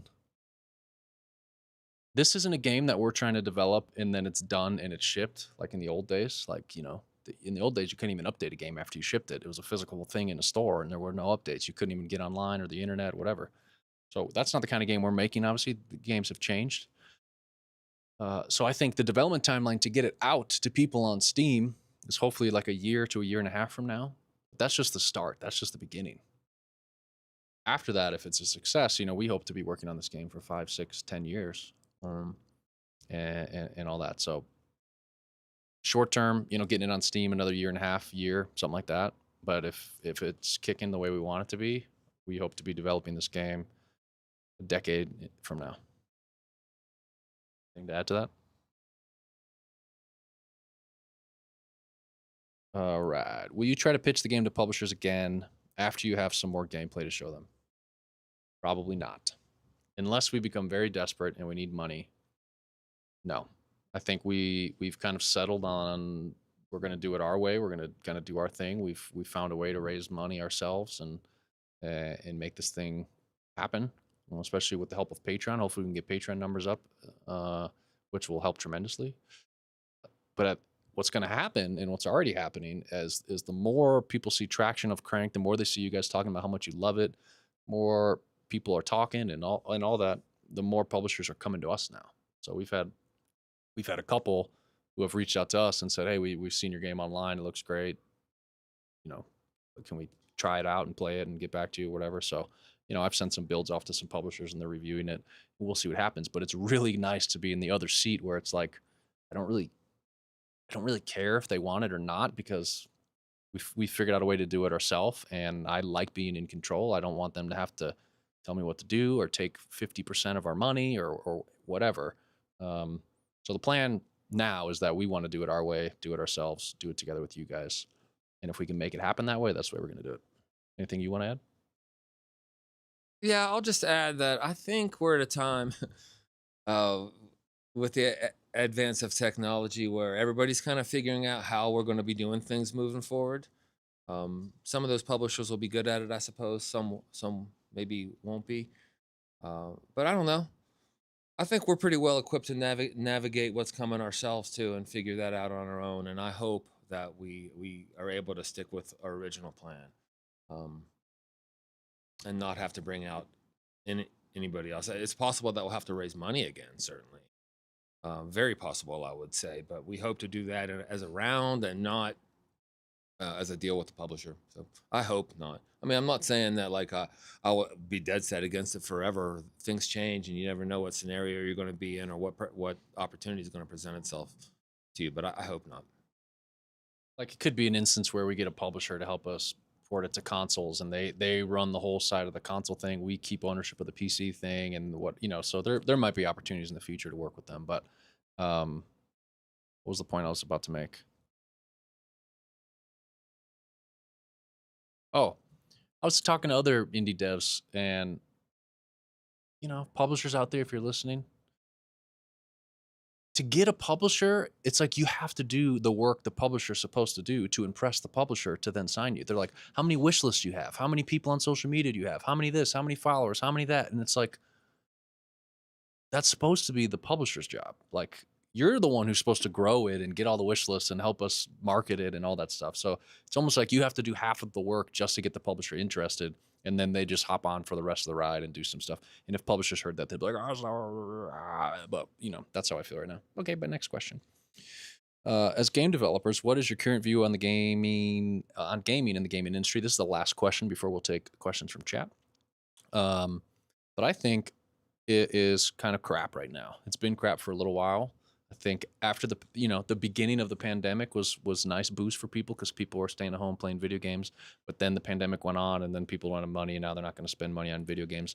I just saw a statistic yesterday that 60% of gamers are buying 2 games or less per year, 2 new games or less per year, which is crazy to me. Like I saw that, I'm like, I mean, I buy probably like 2 games a month, but I guess it's different when you're playing a lot of games for research and stuff. But so yeah, I think I don't know. It's gone a lot to free to play and AAA and how much money can we make, and less about how much fun is the game. That's why I prefer these indie games where the indie games are just caring about fun. Like look at the sledding game. Like that dude, all he cares about is what's fun and silly, and he's just having a good time. And that's the way I want to see games. So. I think the state of the industry when it comes to the AAA stuff is kind of meh, but I think the state of the industry when it comes to a bunch of cool indie solo devs is actually pretty kick-ass right now. I agree with that, and I also think that the solo indie devs who are going it alone, if they're clever and they're paying attention to the changes that are happening and they're learning, are going to find ways to spend more time doing the things they're the absolute best at, that make what they do amazing, the art that they make, the things that are superhuman and super key to an awesome game, and less time dealing with the friction that gets in the way of you being able to focus on what really matters. And the people who do that really well, I think they're going to be able to move a little faster than before, and they're going to be able to be very nimble. And as long as they have their, as long as they have their principles and they know how to use tools at their disposal well, and to not use them in stupid, sloppy ways. I think there's going to be more capacity for people to do what we're trying to do right now. I hope. Feels like it, and it's inspiring to see a number of other efforts that remind me of what we're doing. Rooftop and Alleys, for instance, and what that guy's doing with that, and what Adam does with his games, and so many other examples. I'm inspired by that. I like to see it, and I hope it kind of becomes more normal. All right, now we'll take questions from chat. Brian, did you have some queued up? Yeah. If you guys have any that you want to ask now, type them in the chat. So Aaron asked, what is your most meaningful tattoo? We both have some ink, so I guess we could both answer this one. And do you wish you could undo any of your tattoos? Yeah, I have. It's a good question, actually. This one is my most meaningful, which it's based on a song from Seuss, though, called Weather Balloons. And the lyric is like, what if we could fly right out the window, go find a new place, somewhere clean enough to feel. So if you maybe won't be able to see it super well, but there's a window with a bird flying out of it, and in the window's like dark, gross winter disgustingness, and the bird is flying out of the window and into like beautiful spring nature-y vibes. And that song means a lot to me for personal reasons and stuff, helped me get through some hard times. But also my sister, who unfortunately passed away of an overdose a few years ago, I have her handwriting here. It says amazing in her handwriting with a little heart, so that means a lot to me. The bird is a cardinal, because Laura's dad, who is my wife, passed away at the age of 60. That was his favorite bird. Also, my grandma's favorite bird who passed away. So that's symbolic of them, and some other things in there. So this tattoo is my favorite. Faux shout. Any regrets? Yeah, the one on my back. I got one on my back. We don't need to get into details of religion, but it's a Bible verse from before when I joined the army. It's like the one, yea, though I walk through the valley of the shadow of death, I'll fear no evil, for thou art with me. But the person who did it was terrible, and you can't even read it anymore, and it looks like crap. And for reasons we don't need to get into, I'm not very religious anymore, so that one I probably would regret. Not a big deal, but it's just stupid. I always thought the most questionable thing about that tattoo was that, lower back above the belt line, the whole width of your back, wrapping. Nobody can hear you. You don't have a microphone. Wrapping around your waist. There's a name for that. People call them tramp stamps or whatever. But I was always a little surprised by that decision, Joe. But it is what it is. I don't know if I have one that's more meaningful than the other one. I got mine at a challenging time in my life when I wasn't feeling the best, and they all basically were a part of me processing some sort of difficulty that I was going through at that time. So I don't regret any of them. They all remind me of a time when I wasn't the happiest, and I'm a much happier person now. And so that they kind of serve like the opposite purpose now than they did at the time. But I have been thinking about getting some more ink. I haven't gotten any in a few years now.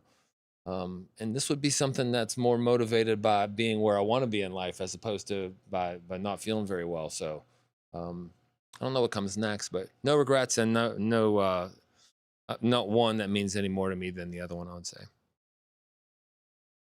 Next question is, will any of the dev team be characters in the game at the shop or around the park? I'll start this one. I would say that's not something I ever considered, and I wouldn't think so. I certainly think Baby Monkey will be involved somewhere, which is weird that he's not even out here right now. He was before, but then I came out and he was gone. It's hard to tell where he is. But so no, I don't think that I would be, but I would be more interested in having like Aaron and Tails and them as characters in the game and the crew that's like the 15 or 18 people or whatever are hanging out with us today. I'd rather find cool ways to get them in the game in some way, not me, certainly. That's my view. Yeah, I agree with that. I feel like I've put my own stamp on this game and designing it, and I don't need to be in the game.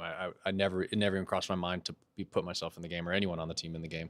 But I do want to put people in the community into the game, like we're going to do Richie, who owns Rad Dog, and his shop will be in the game, and I want him to be there, and I want his dog Radish. His shop was named after who passed away a few years ago. Like I want his dog Radish in the game and live on forever in the game and things like that. So I'm more into that kind of stuff than putting ourselves in the game. I think that's weird. Next question. What do you got? It's the last one I have. Oh, this is the last question I have. So if I missed anything from the chat that I didn't get on here, let me know. But Adam asks, who's your favorite mountain bike YouTuber? I don't think you tackled that earlier, did you? Okay, I can go ahead and answer mine. I think you're going to have more than I do.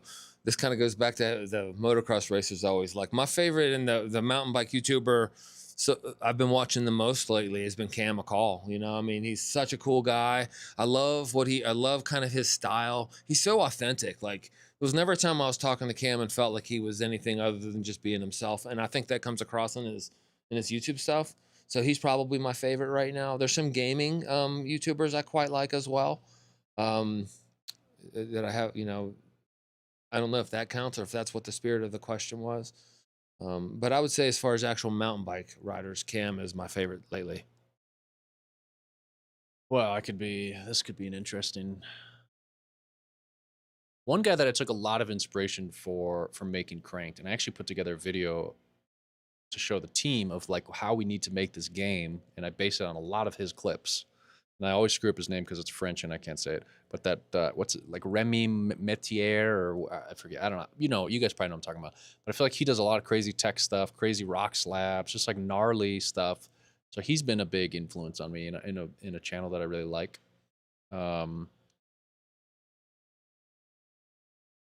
During the pandemic, I was actually really into Matt Jones's channel. I really liked watching him build the trails, and I think designing something and building stuff with your hands is something that really interests me, obviously, as I'm building a mountain biking game here, but I really used to like his channel.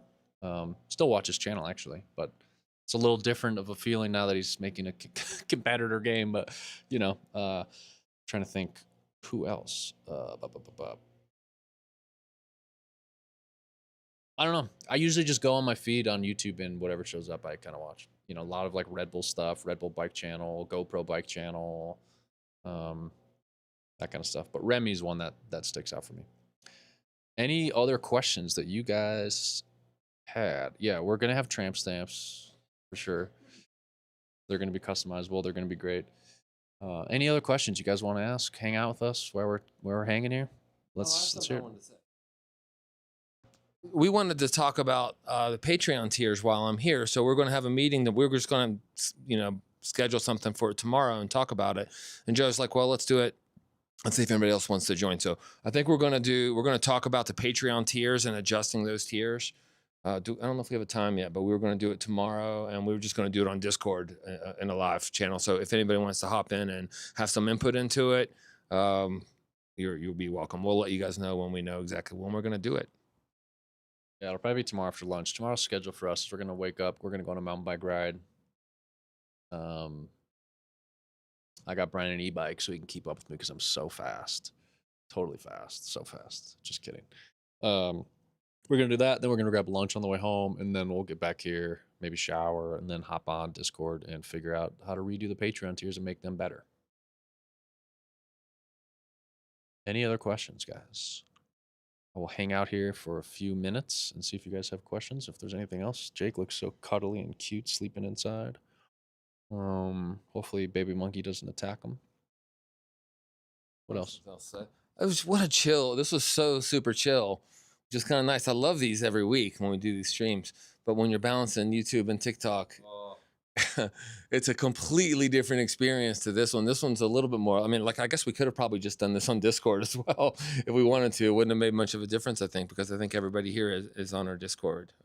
But yeah, it was small and chill, and it felt personal. I wish that we were in a scenario where we could be hanging out with everybody here, like in Aaron's coffee shop at the base of the mountain type of a thing, That's what I wish we could do. Aaron, you have no idea how much Joe talks about that. And every single time he ever talks about that coffee shop idea that you had, he's always just like Aaron's idea. Like, it's almost like he calls it Aaron's idea. Yeah, there it is. That should be something like that. So yeah, but it's been super chill and fun today. Just really relaxing.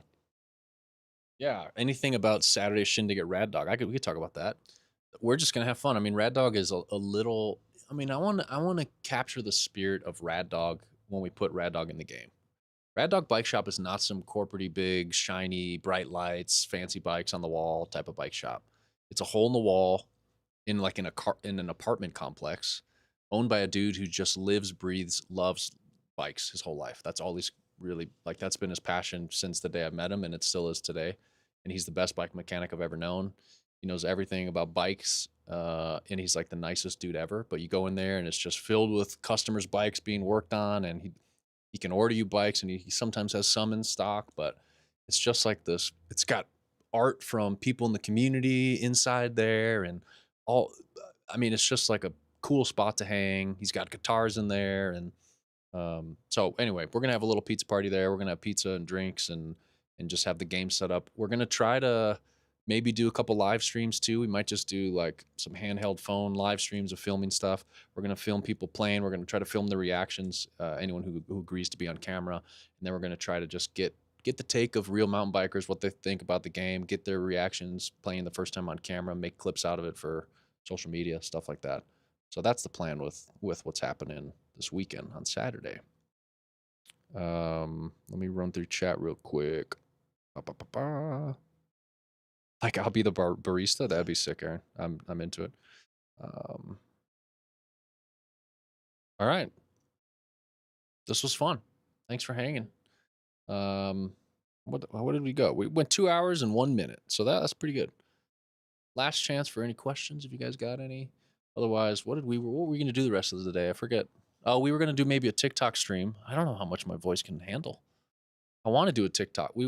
TikTok streams are good for us to get discoverability, get new followers, get people, we usually, when I do a 2-hour TikTok stream, we'll get 3 or 4 new Patreon members, which those add up.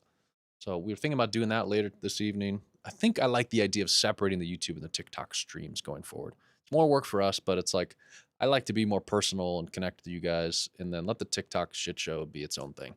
So we'll probably do that later tonight, and then I gotta make some pizza dough. I'm gonna cook up some homemade. We might be having pizzas 2 nights in a row.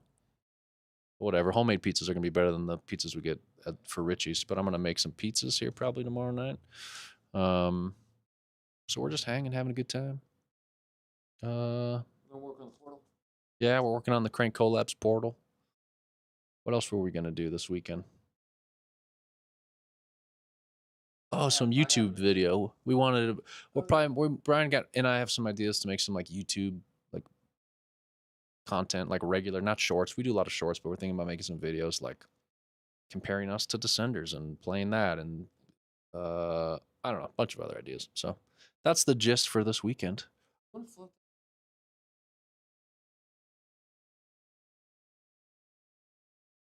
Yeah, what do you guys think of this? I had an idea where we could play, Brian and I could play this, record it, not a live stream, but we just make a video on YouTube, and it would be playing 3 different builds of Cranked. The very, very first build, the janky first build. Then we play like the very first build of the prototype map once we got the prototype map kind of in there. And that was maybe 2 months after the very first build, so 2 months into development. And then we play the latest build, which would probably be the build we have today or tomorrow. And just kind of show where we've come in 6 months, how far we've come, kind of our priorities, our focus, and all that stuff. Do you guys think that would be interesting? Should we do that, or should we not do that? Aaron likes it. We'll do it then. Cool. All right. That's all it takes. Yeah. That's it. Any closing words you got? Yeah, appreciate you guys. I wish you guys were all just here hanging in my backyard, honestly, and we could just have a good time. You all seem like great people. But hopefully someday we can hang virtually in the game, voice chat, cruising around, riding bikes together. One of us could be flying a drone, chasing the rest of us. Oh, it's gonna be a great time. So, thank you, Aaron. Love you guys. See you next time. Bye. I gotta figure out how to stop it. There's the weird part where I like say bye, and then it's like,